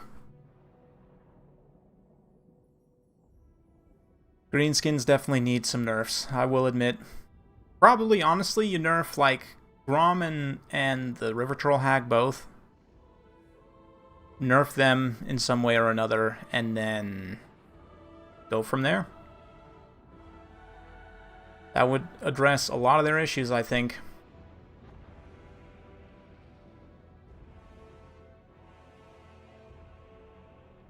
Greenskins can still get cheesed out on leadership if your leadership units die. The thing about Grom and the River Troll Hag is that they're just such strong leadership units, they're so hard to kill that they kind of, you know, negate the main weakness of Greenskins.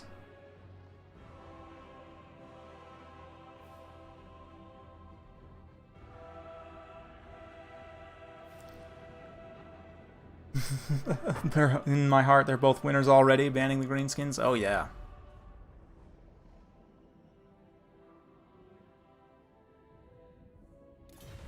Alright, going Bretonnia versus Dactor's Wood Elves. So that's going to be interesting. Small map. I would expect mass cavalry charge. Dactor feeling okay about potentially losing this one, as it does pull Bretonnia for Alric. That's another super strong faction that he cannot then pick throughout the rest. But, you know, to just drop a game like that's potentially tough.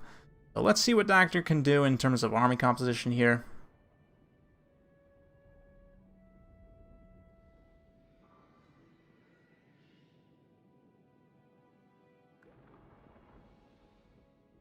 I would love that. Like the Empire Total War, for example, because the maps covers much of our own world. Like there's a theater system where you can like move between the different theaters, and I definitely think some kind of, because the world's going to be so huge to try and traverse by standard means, I do think some kind of teleportation mechanic would be in order.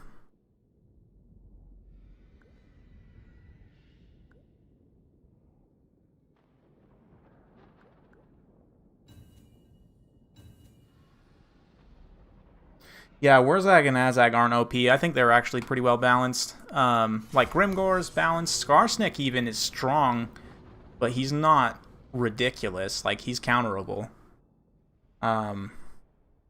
Yeah.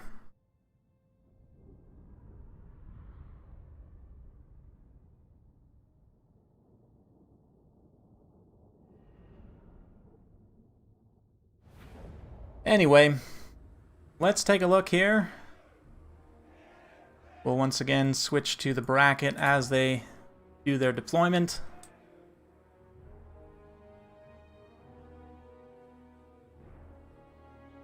Yeah, I'm curious to see what kind of systems they implement to make the map more traversable, to give you, you know, different reasons for traversing to different places, going, exploring the world, interacting with different factions. I'm genuinely curious to see kind of how they implement those systems. Yeah, Azag's Wyvern could even be a little bit tankier. It's true. Like, considering he's a monster caster lord, his monster mount is actually very low HP. Something that's true of a lot of the flying monsters, like Griffins, you know, Manticores. Not Manticores. Manticores are fine. Wyverns, rather. They could maybe do with a little bit of a rebalance.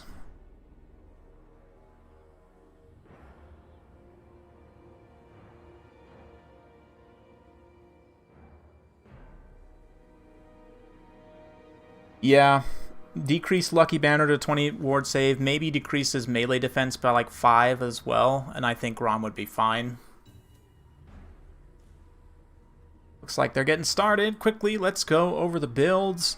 We've got Fae, of course, double Paladin in the air, Pox, arrows, a bunch of knights, a bunch of mobs, some men-at-arms as well with shields, nice. Adept at catching arrows. I've got 3 Zotes, triple Zote, Spellsinger, Lore of Shadows, along with a Glade Lord. The Zotes can all heal each other, obviously. Eternal Guards, Starfire Shafts, no Hagbane tips, very interesting. And the Dryads are just going to get crumped in the face, I would imagine. But Glady, yeah. Looks like Arrows of Kurnos and Revanathrema to be expected. Pit of Shades here, interesting choice to go after Bretonnian Cavalry. Yeah, on Azag, on foot, Azag is super squishy too. It's true. Very true.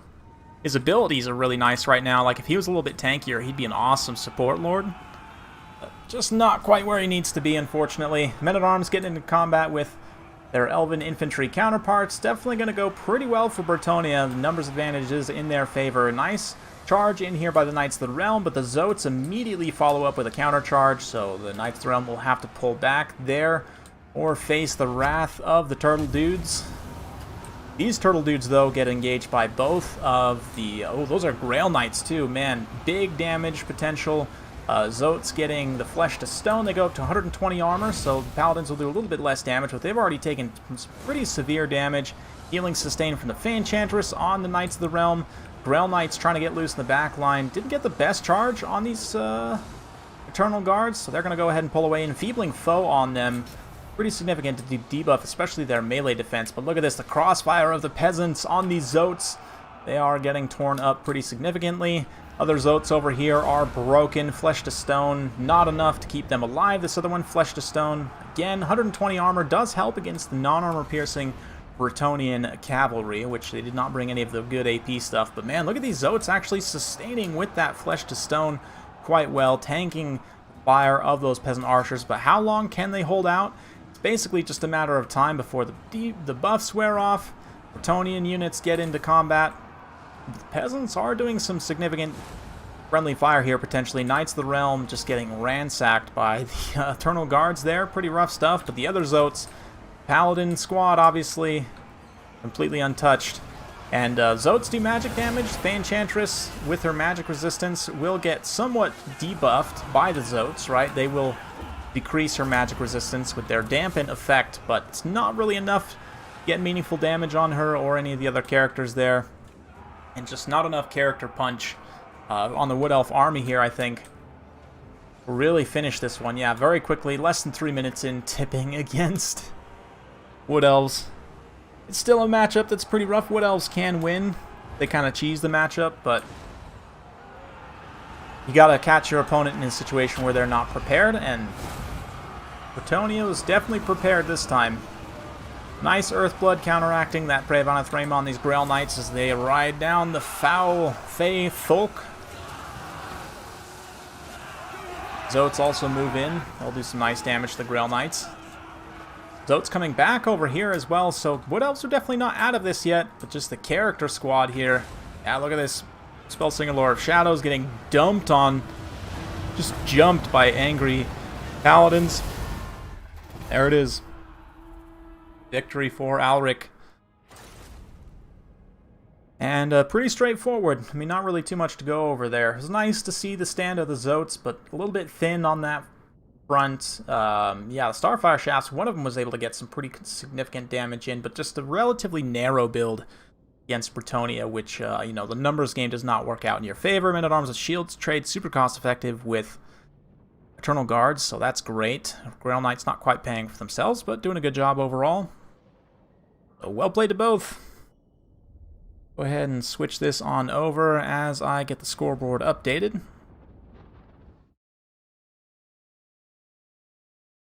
And Alric taking the lead on the series, 1-0. Let's see what they get to. Next map is going to be the Cliff of Beasts.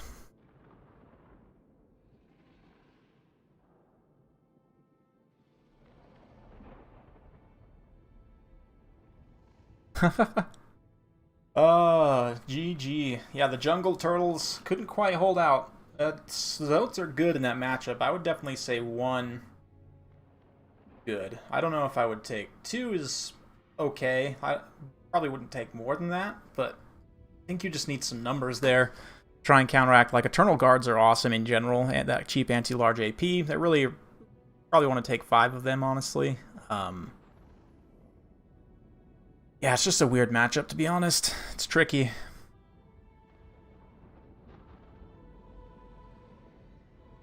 Treekins can sometimes be okay in that matchup as well.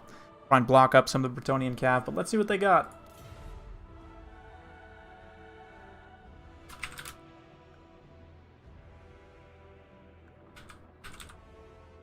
Map is set.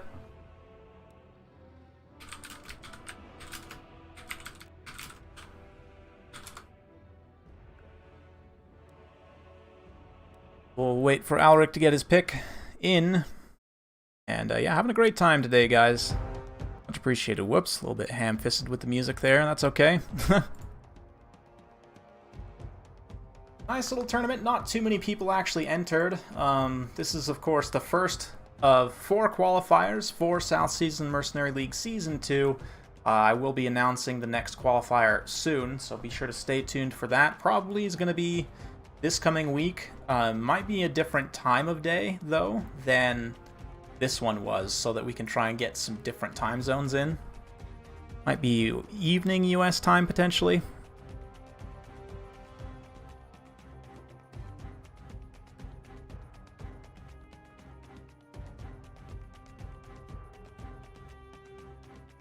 Yes, yes, welcome. Those of you just joining, we are on the final of the first qualifier for Season 2, South Sea Mercenary League. Looks like we got Dark Elves potentially from Alric. See what he's considering here.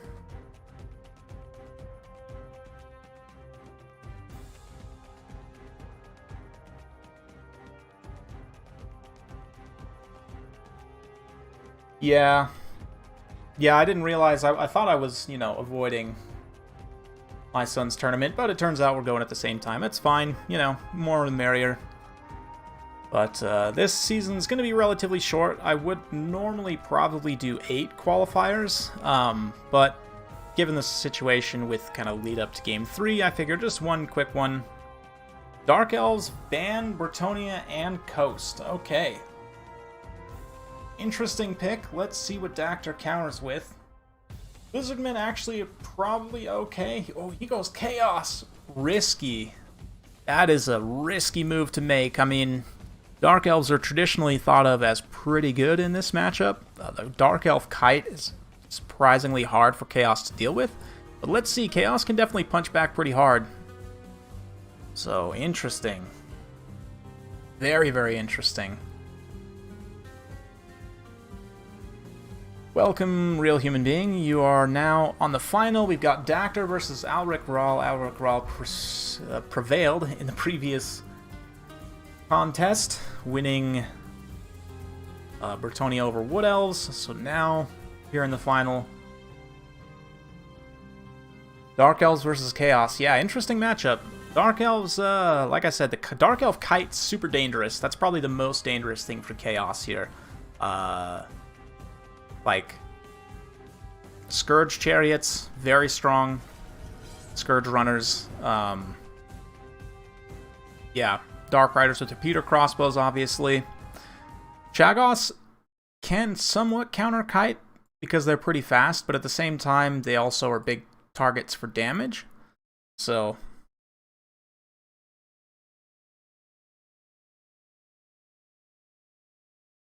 Tzeentch will be Tzeentch. Yeah, Tzeentch is going to be interesting, to say the least. Let's see what they got here. I know you guys can't see it, but yeah, in just a moment, we will swap back once the players have completed their deployments.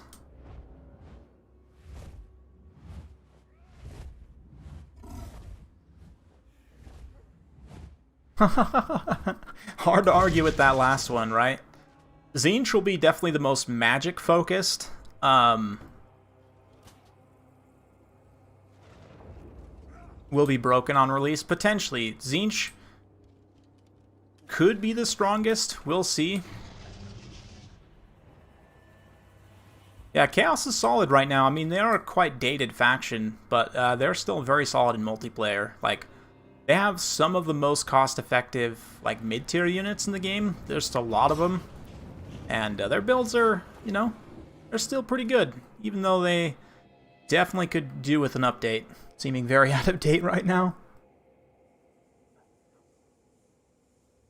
Yeah, I mean, a lot of it depends on how they implement Tzeentch's magic, right? Magic is one of those things that it's very skill-dependent. So I think, yeah, both Slaanesh and Tzeentch will be very skill-dependent factions, whereas Khorne and Nurgle will be a little bit more beginner-friendly. But anyway, looks like these guys are off and away, so let's get started. 4 Scourge Runners here. In fact, all cavalry from Alric. Very interesting. I've got Slaanesh's Harvesters, got Dark Riders with shields here, a couple of Cold One Knights, repeater crossbows, Hell Cannon though, so this is potential counter skirmish. We've got the Hell Cannon, Big Bird to try and shrug off some of that missile fire, a couple of spawns here, lots of infantry to try and absorb, but unfortunately they don't have any infantry to fight from the Dark Elves, so I mean, Dark Elves, following the rule of Elven builds that, the less Elves you have, the stronger the build actually is, because Elves are inherently weak. But man, look at that Hell Cannon actually accurately pinning shots on the Scourge Runners, and the Scourge Runners also getting really close to the Marauder Horsemen. Oh man, they're trying to force a charge here, get Malekith onto the ground for an engagement. That's potentially quite risky as he is now exposed. And the Hell Cannon also doing some nice counterfire. At the same time though, Marauder Horsemen definitely eating the shots of the Scourge Runners, so some nice back and forth so far. Those Scourge Runners, man, the damage on those Horsemen just so legit, chewing models up. And the Chariots are used as Chariots, of course. Get a nice little hit and run attack there. The background will keep those other Chariots in view. Malekith not taking too much heat from the Javelins. But it does look like the Hell Cannon staying quite focused. And, yeah, missing that shot there, but looks like the Scourge Runners might try to be maneuvered to potentially get a shot on the Hell Cannon. Nice little dodge there from Alric. As the Hell Cannon shot lands short. Scourge Runners have used up quite a bit of their ammunition already, mostly just going after Horsemen, but oh, this is bad. Slaanesha's Harvesters make contact on those Horsemen there along with the Dark Riders. They are going to quickly start to teach them the error of their ways. The Horsemasters as well getting engaged. The Chariots will be able to probably win that fight. On the flip side, though, this Chariot over here gets caught by Big Bird in the spawn. Going to be completely torn apart.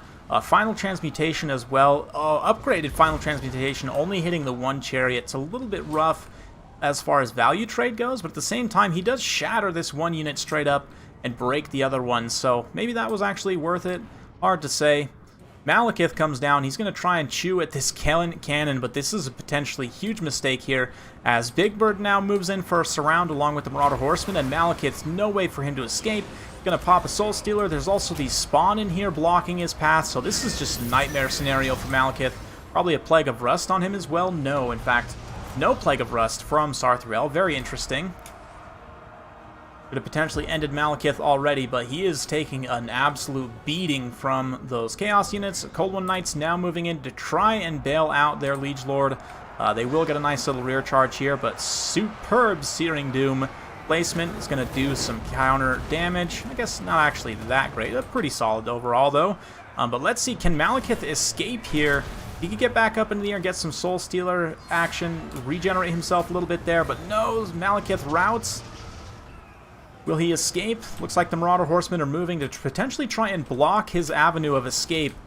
Dark Elf Cavalry are going to come in and respond in kind, but oh man, he's trying to flee in the wrong direction through the Spawn. The Spawn have a great surround on him. He's down to 300 HP, below 300 HP. Malekith shatters. That is devastating. So Dact are going to even up the series 1-1, it looks like. Yeah, with a nice kind of counter kite here.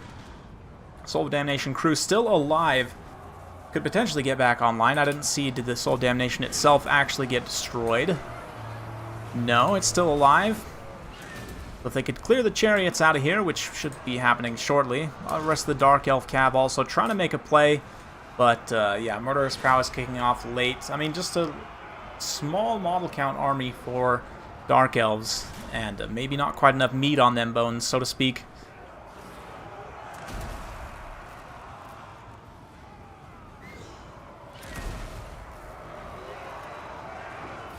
And looks like that's game. Dactor takes that one. Nicely done, counter kite. Yeah, not too much value on the Soul of Damnation, but just the pressure, the tactical pressure of it on those Chariots, forcing them into a very disfavorable position. The rest of the armies performs nicely. Sarthriel, 2,000 value there. Malekith not quite getting his value back, obviously. The Scourge Runner Chariots, yeah, dumping a lot of shots into the Marauder Horsemen. Do get some value, but just a lot of HP to try and chew through here for that Dark Elf army. Let's go ahead and update the scoreboard. Dactor gets the score there. And got a series on our hands, folks. Let's get to the next map here.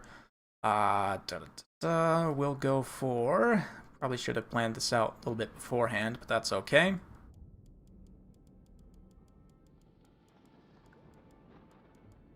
Let's go for Blue Reach River. Thanks for joining, Real Human Being. Appreciate you stopping by again. We'll see you later. You like the mental pressure of the cannon better than the cannon itself? I mean, potentially, but it is. I mean, if you can dodge it, it's not quite as dangerous, but it's tricky to dodge for sure. Whoever plays the least Greenskins. Yes, it is a best of 5, Zypher. That's correct. So we've got potentially 3 more games. At the very least, 2 games.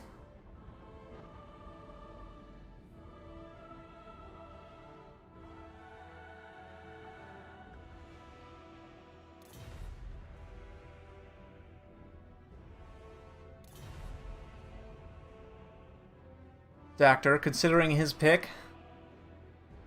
DFGA, thanks for stopping by. Much appreciated. See you later.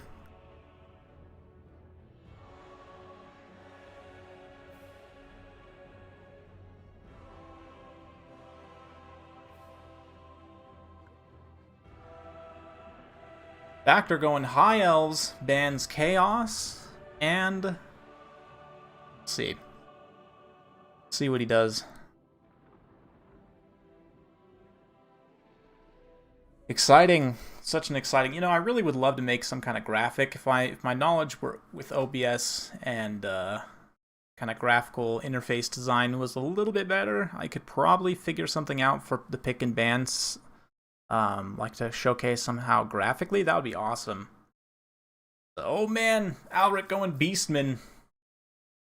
Picks High Elves, bans Chaos and Lizardmen. Alric countering with Beastmen. So it should be a fun one. High Elves versus Beastmen, 2 factions you don't see all the time in tournament play. That's a good time for sure.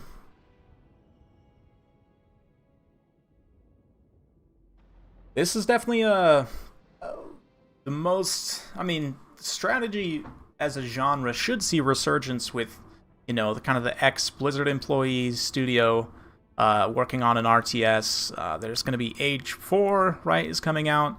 But as far as like currently ongoing strategy games, now granted Total War is different from a lot of other strategy games in kind of the structure and nature of it, but certainly a lot of fun, and I think very, very cinematic and one of the best spectacles out there currently available. Oh yeah, Beastmen, the goat people, goat and cow people coming in against the High Elves. Will Dactor follow the axiom of less elves equals stronger build because elves are inherently weak?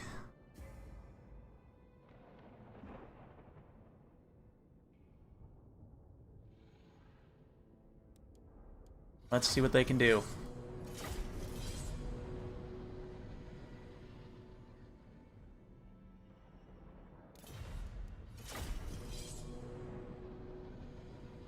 Empire at War 2, that'd be so cool, man. That'd be legit.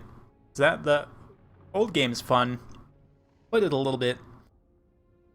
Yeah, more Star Wars strategy games in general would be great. More any kind of Star Wars games, to be honest, as long as they're good. Yeah, hopefully strategy kind of makes a resurgence though. But Total War Warhammer's been carrying the torch for a while in terms of multiplayer. Not as big as obviously like StarCraft was back in the day, right? But it's a pretty sizable scene. I mean, Turin regularly pulls like a few thousand concurrent viewers for his tournament streams, right? So it's impressive. Definitely a very active fan base.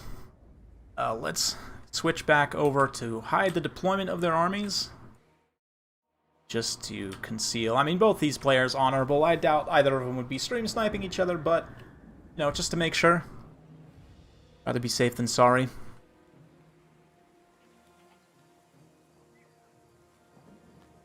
Yeah, I haven't played Jedi Fallen Order, but I heard it was good. I heard it was very, very good. I would definitely expect to see some kind of Mandalorian tie-in game as well at some point. Maybe revive the Bounty Hunter series, because there was literally a series about... I think it was you played as Jango Fett, or I can't remember actually. It's been a while. Yeah, RTS games. In the past, I mean, I played a lot of like Age of Empires campaign and, you know, some other strategy games. Not really multiplayer, but just kind of playing through, you know, custom scenarios and whatnot. Warcraft 3 and such back in the day. Anyway, these guys are getting started, so let's transition on over. Take a look at what we've got here. Elves with a very mobile force. Double Arcane Phoenix with Alariel. We've got some Skirmish Cav here, a couple of Illyrian Reaver Archers, Dragon Princes, Silver Helms, and more on the opposite side. For the Beastmen, Regiment Renowned Cygor here to chuck rocks at high-value targets. Got a whole bunch of Centaurs with throwing axes. Some Ungor Spearman herd as well. Morgar the Shadow gave. Bray Shaman Laurel Wild. Some Razorgore herds. Pig herds with our great armor-piercing damage, mobility, great mass as well. Decent charge at 46 for the cost. A solid unit overall. Defense, pretty poor, but Arcane Phoenix doing a little bit of fancy footwork, or I guess wing work, to try and dodge some of those shots there. But a very, very thin High Elf army. In fact, barely over 300 unit models. Pretty crazy. Oh, blocker. Ha ha ha. Ah, there we go. We got it. Now you guys can see. My apologies. Wouldn't be a Warhammer stream without that happening at least once, right? Yes. But Cygor so far not too accurate. Hasn't got any contact on any units. High Elves being very patient in their advance here with the Reavers and whatnot. They do reveal some of those Ungor Spearman herd, get a little bit of a volley there. But Arcane Phoenix drops down, or at least drops its, you know, stream of diarrhea all over those poor Ungor Spearman herd, who definitely deserved it. Some contact on the Reaver Archers, who somehow still turn into Doomfire Warlocks when they die. Let's not think too much about that. More rocks being thrown. Didn't quite contact those Illyrian Reavers. Cygor's got a decent amount of ammo. He wants to be somewhat careful, but Warp Gaze now being used on the Arcane Phoenix as it flew a little bit too close to the Cygor. Some nice throwing axes being chucked there, not doing too much damage, and Shield of Thorns for some additional physical resistance on top of the damage resistance from the high magic. Winds of Magic amount. But another little charge here from the Arcane Phoenix, trying to get a little terror out. Cygor continuing to poke at various Cav units here. This Ungor herd a little bit exposed, at risk of the Dragon Princes. I guess not. There's still plenty of Razorgore herds on station. Morgar the Shadow Gave also kind of hanging around. The Dragon Princes, oh man, that's a high value unit to be eating those rocks on. Definitely probably the least desirable of any of the High Elf units, which means that Alric definitely wants to prioritize. But second, Cygor is summoned. Nice contact there, kills about 4 unit models on the Dragon Princes, so starting to generate some pretty good value. Is going to pressure Dactyr into making a move here, which he is starting to do. A little bit of bow fire and quick charges from Alariel and the Murder Pigeons.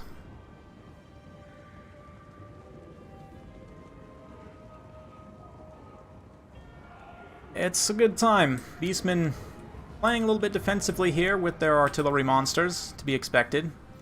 Dunking a little bit the Summoned Cygor on the Silver Helms there. Yeah, Dragon Princes continuing to take damage. Another 2-3 models down there. See the Centaurs with throwing axes staying back, understanding they need to try and conserve their ammunition for high-value targets, but Arcane Phoenix really doesn't take a lot of damage from that, surprisingly so. You know, I guess the throwing axes have a hard time making contact with units in the air, but Cygor has used up a lot of its ammunition now without doing a lot of damage. That being said, these Illyrian Reaver Archers, I mean, the damage potential for them is quite low overall.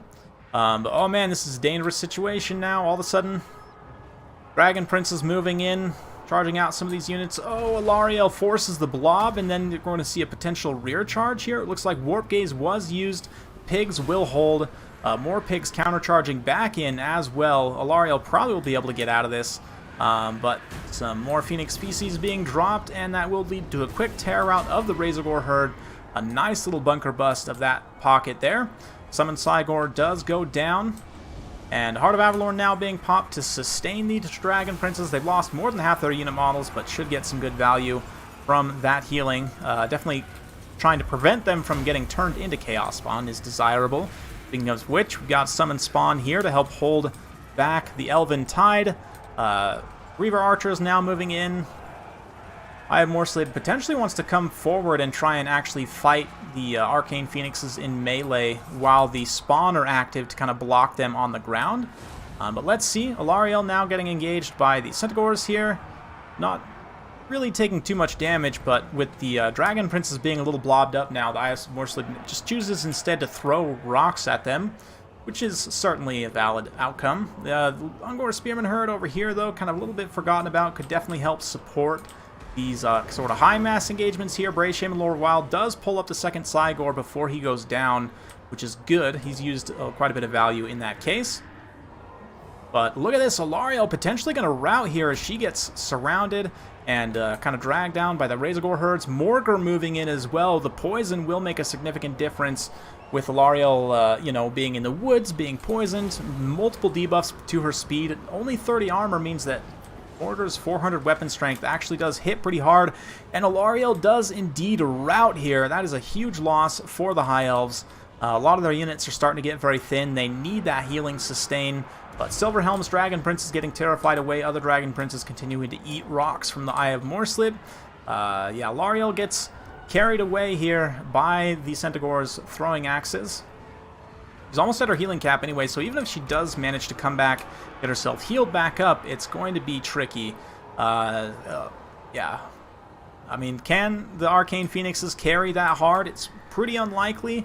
They're kind of small boys at the end of the day, even if they are relatively expensive, but a nice throwing axe play here, trying to pressure Alariel off. She does come back, does manage to heal herself slightly, but it's not completely all doom and gloom. Nice, Flaming Phoenix Feces drop right here. Stream of diarrhea all over those Centaurs. Just burning them to death, which is quite appropriate. I mean, they definitely deserve it.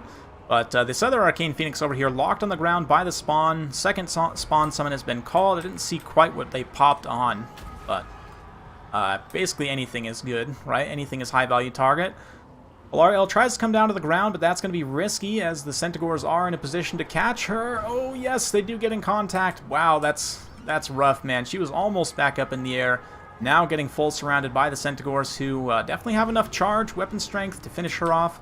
Perfect vigor, of course, as well in this late game is absolutely massive. The Firebirds are getting tired, and that differential will prove pretty decisive in those late game engagements. We need happy cow noises for once. I know, right? Beastmen won a game, guys. Can't happen. You know, and Beastmen actually, I think this is probably their best matchup, if I had to say. Like, they do okay against all of the Elves. But Elves, probably the toughest. But Dark Elves and High Elves are definitely manageable matchups, absolutely, for the Beastmen. I might even give them an advantage over High Elves. But it's hard to say. Those look like Alric will be taking home the win for the Beastie Boys on this one. Battle Force, ace match on Dactyr, win or go home. Who will be the first qualifier? Question still remains to be seen. These Arcane Phoenixes are managing to hold on somehow, very impressively. But as soon as this one goes down, shouldn't be much more time. Throwing axes and throwing rocks, and Alariel's also back somehow. Gonna just whiff on that. Oh, Alariel gets cleaved. I don't know if that was the axe. I want to say it was the rock that clipped her. She gets sniped straight out of the sky, and that's it. GG. Yeah, the Eye of Morslib, just such a strong unit in this matchup. The fact that you can pound elf models and really get rid of that martial prowess quickly, very beneficial. Centaurs with throwing axes also do an excellent job here. Alric playing smart with them, not letting them get killed by the Reaver Archers, and just mirroring these flying units wherever they came down to the ground. That is the right play there. Same thing with the Razorgore herds. Again, just mirroring these flying units, counteracting the mobility whenever it chooses to engage. They were able to do that effectively. Fun stuff. So let's go ahead and update the scoreboard.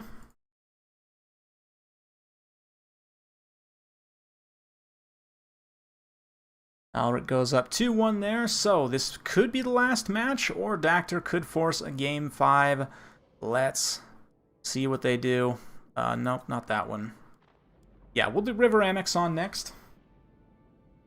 No, it has the same kind of trait as the Frostheart Phoenix, right? Where it gets damage resistance if your Winds of Magic are over a certain amount.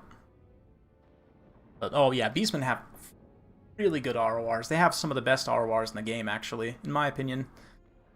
They have one ROR that has a hard snare, which automatically is super competitive, right? Not to mention it's a really nice monster. They've got Monstrous Infantry that have both Terror and Regeneration, like two, again, strongest possible traits for Regiments of Renown. They get both.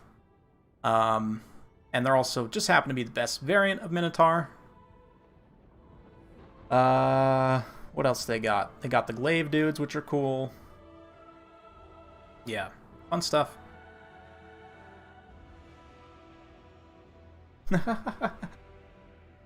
All you have to do, Gojira, is say that you're not bringing Grom, and, you know, ban Grom, ban the Troll Hag, just make sure not to bring them, and you'll be fine.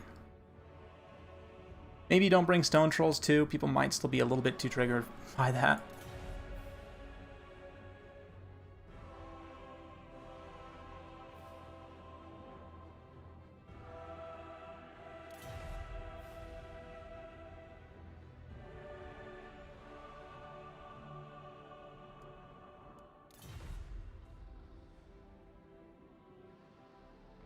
I forgot how to respond in PM. I'll just shoot him a message here.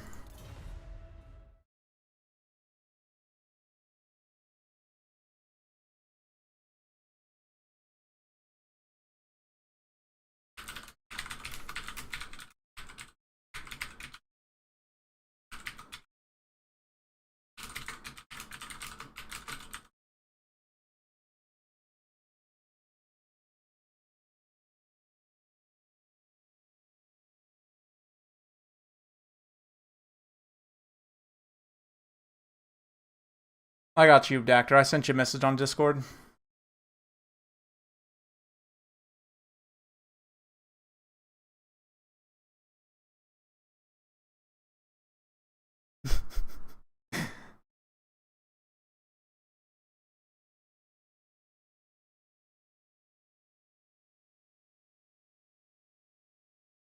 Tarox, I don't know.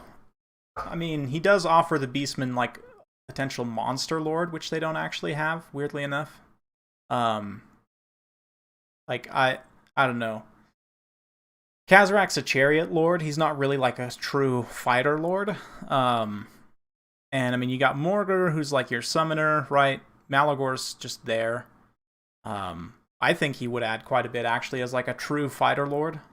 You don't really have something that could handle that top tier. Yeah. You don't have anyone that can go toe-to-toe with, like, your Carl Franz or, and I don't know if the Aurochs, the Brass Bull, would even be within that tier, but even just to have someone that could potentially compete on that level.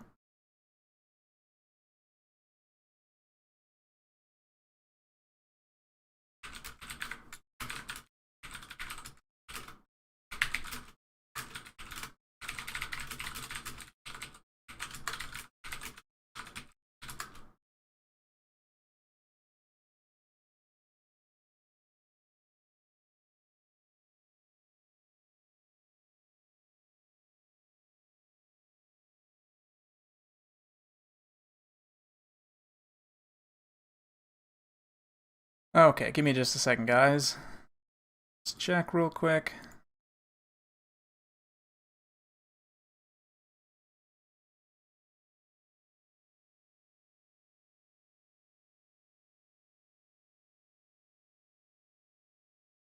And here, let's have a look.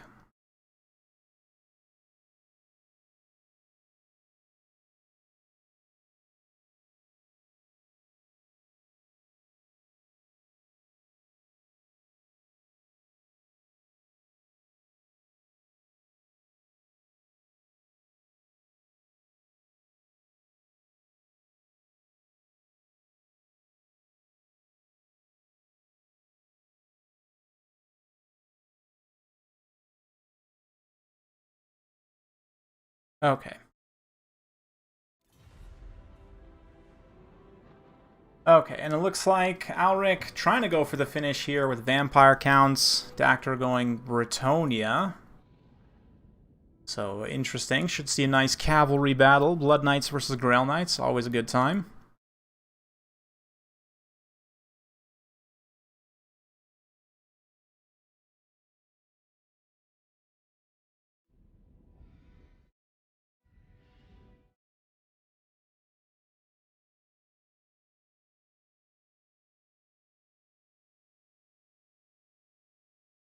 Okay.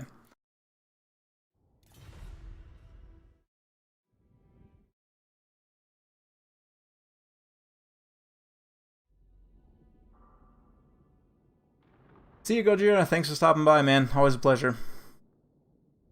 Yeah, I mean, I could see them doing, you know, like Goros potentially. Yeah.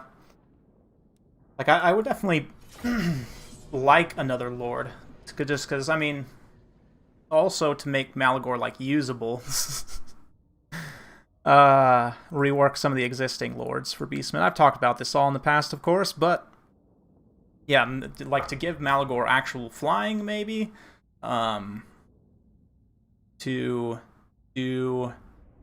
Yeah, I mean, Taurox, I think, would definitely add something. Goros would be cool, too, because it'd be like a, you know, cavalry lord, which Beastmen don't really have either. You have chariot lords, you don't really have a cav lord, right? Is this finals? Yes, this is the finals. Indeed, best of 5. We will quickly cut away from the deployment and be back in just a moment.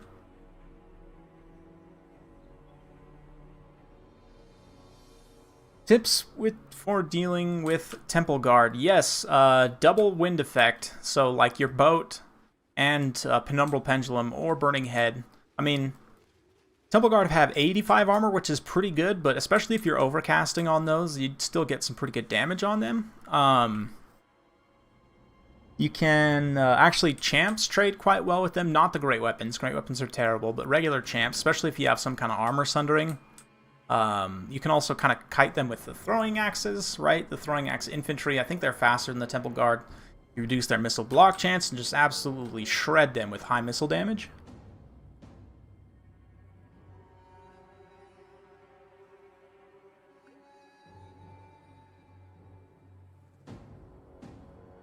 Jump ability would be nice, true. And obviously new units for the Beastmen would certainly help. New hero types, a generic caster lord type as well would be huge.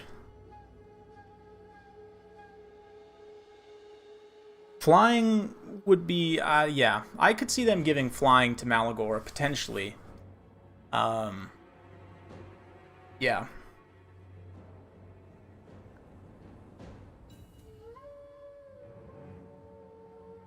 Yeah, foot ranged, agreed. Definitely very good against Temple Guard. That's the one matchup where I kind of take throwing axes. Not necessarily all the time, but I do like throwing axes, the throwing axe infantry in that matchup specifically.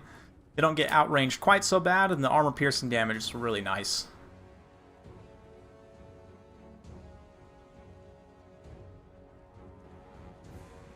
True that, Magnus. True that, and congratulations on snagging yourself a 3070. That's what I'm playing this on currently, and boy, does it look good. Can't wait for Game 3, too, on this thing. Gonna be so good. Polga would be nice. It's true. For Bretonnia, army composition here. Got mobs up front, men-at-arms, got some pox arrows. Could be tough to protect, but we'll see. Double Vargolf on the other side. Got a White King. Helmengorst, yes! Alric going for the killing blow with the Dreadgorst. This is actually a build not exactly that I have taken in the past. I would have more corpse carts, but the double Vargolf, double Blood Knight is something that I have done myself against Bretonnia in the past. It, again, did have a lot more corpse carts involved, but we've also got some bats scattered around, 4 bats, some skelly spear boys, skelly warriors, and yeah, knight side, Grail Knights here. I've got questing knights, more Grail Knights, so mix of Grails and questing knights. Bats come down, they're gonna try and interrupt those peasant archers for just a moment. Doctor kind of pulling back a little bit, trying to engage in a position where his archers can potentially get some work done. But it's going to be tricky to keep these archers online and firing, obviously. There's no zombies? No, there is a zombie summon, probably on this Necromancer, I would imagine. Yeah, zombie summon there, Invocation of Nehek, Helmengorst. Oh, this is the correct implementation of Gorst, by the way, guys, is to not take spells on him at all. Just purely use him as a support battery and a Mortis engine. Eventually he'll get to the fight, but for the time being, these Vargulfs can kind of work this flank a little bit, terrify away some peasants, try and draw out some resources as well. I think probably a Scabscraft maybe on those Pox arrows, hard to say. The Blood Knights are making their presence felt. Nice little charge out of the forest onto those men-at-arms there. And nicely done utilizing the trees to block the ranged attack on those Vargulfs. Vargulfs obviously very, very squishy. Fey Enchantress and their Paladins go up through the center to start to wear away some of that chaff. The Knights kind of reorganizing over to the opposite flank as well. Some low-tier fight that no one cares about yet to happen over there. But here we go, the big stuff. Grail Knights, Questing Knights charging in. Got a zombie summon to try and interrupt them. Not quite on time, but it does look like the Blood Knight's able to escape mostly unscathed, whereas the Peasant Archers do get routed there, some of them even getting terrified away. Shield of Thorns, big old cast to give some more physical resistance, and weapon damage too, especially for the Grail Knights, quite nice. Puts them up to 45 weapon damage. Really good stuff. A little bit of an Invocation of Nehek sustain. Does catch those Blood Knights and a few of these other units. Not that they really needed it. Probably could have honestly just single casted it on those Blood Knights, but that's fine. Earthblood in response to keep the Paladins healthy, and Bretonnia now collapsing, at least trying to. That being said, the crumbling effect is real, and these zombies, of course, and skeleton warriors that have really nice mass will continue fighting. Look at this, though, Blood Knight unit being dragged down here by cavalry focus. They're trying to pull back to Gorst to try and get some healing, looks like, or maybe Gorst is trying to pull into them. Can't really tell. But looks like we've got the Comet coming down to impact this other unit of Blood Knights, but the Grails and Questings trading very attriciously. Yeah, it doesn't do too much damage, unfortunately. But, yeah, you know, somebody sent me a game once that I don't think I ever showed where somebody managed to hit Snitch directly with the Comet and, like, almost one-shot him with it, which is kind of hilarious. But both Mortis effects now active, both sides being drained by, you know, damage over time effects. The Fae is a little bit exposed here, though, with the double that's all, folks. Not quite, but the double Vargulf getting in here. The Paladins definitely need to try and stay close to the Fey Enchantress to give her that extra physical resistance of Guardian. Right now, I do believe she is getting it. Yes, she's just barely within range there. Grail Knights get a nice rear charge in there, and the Blood Knights are almost gone.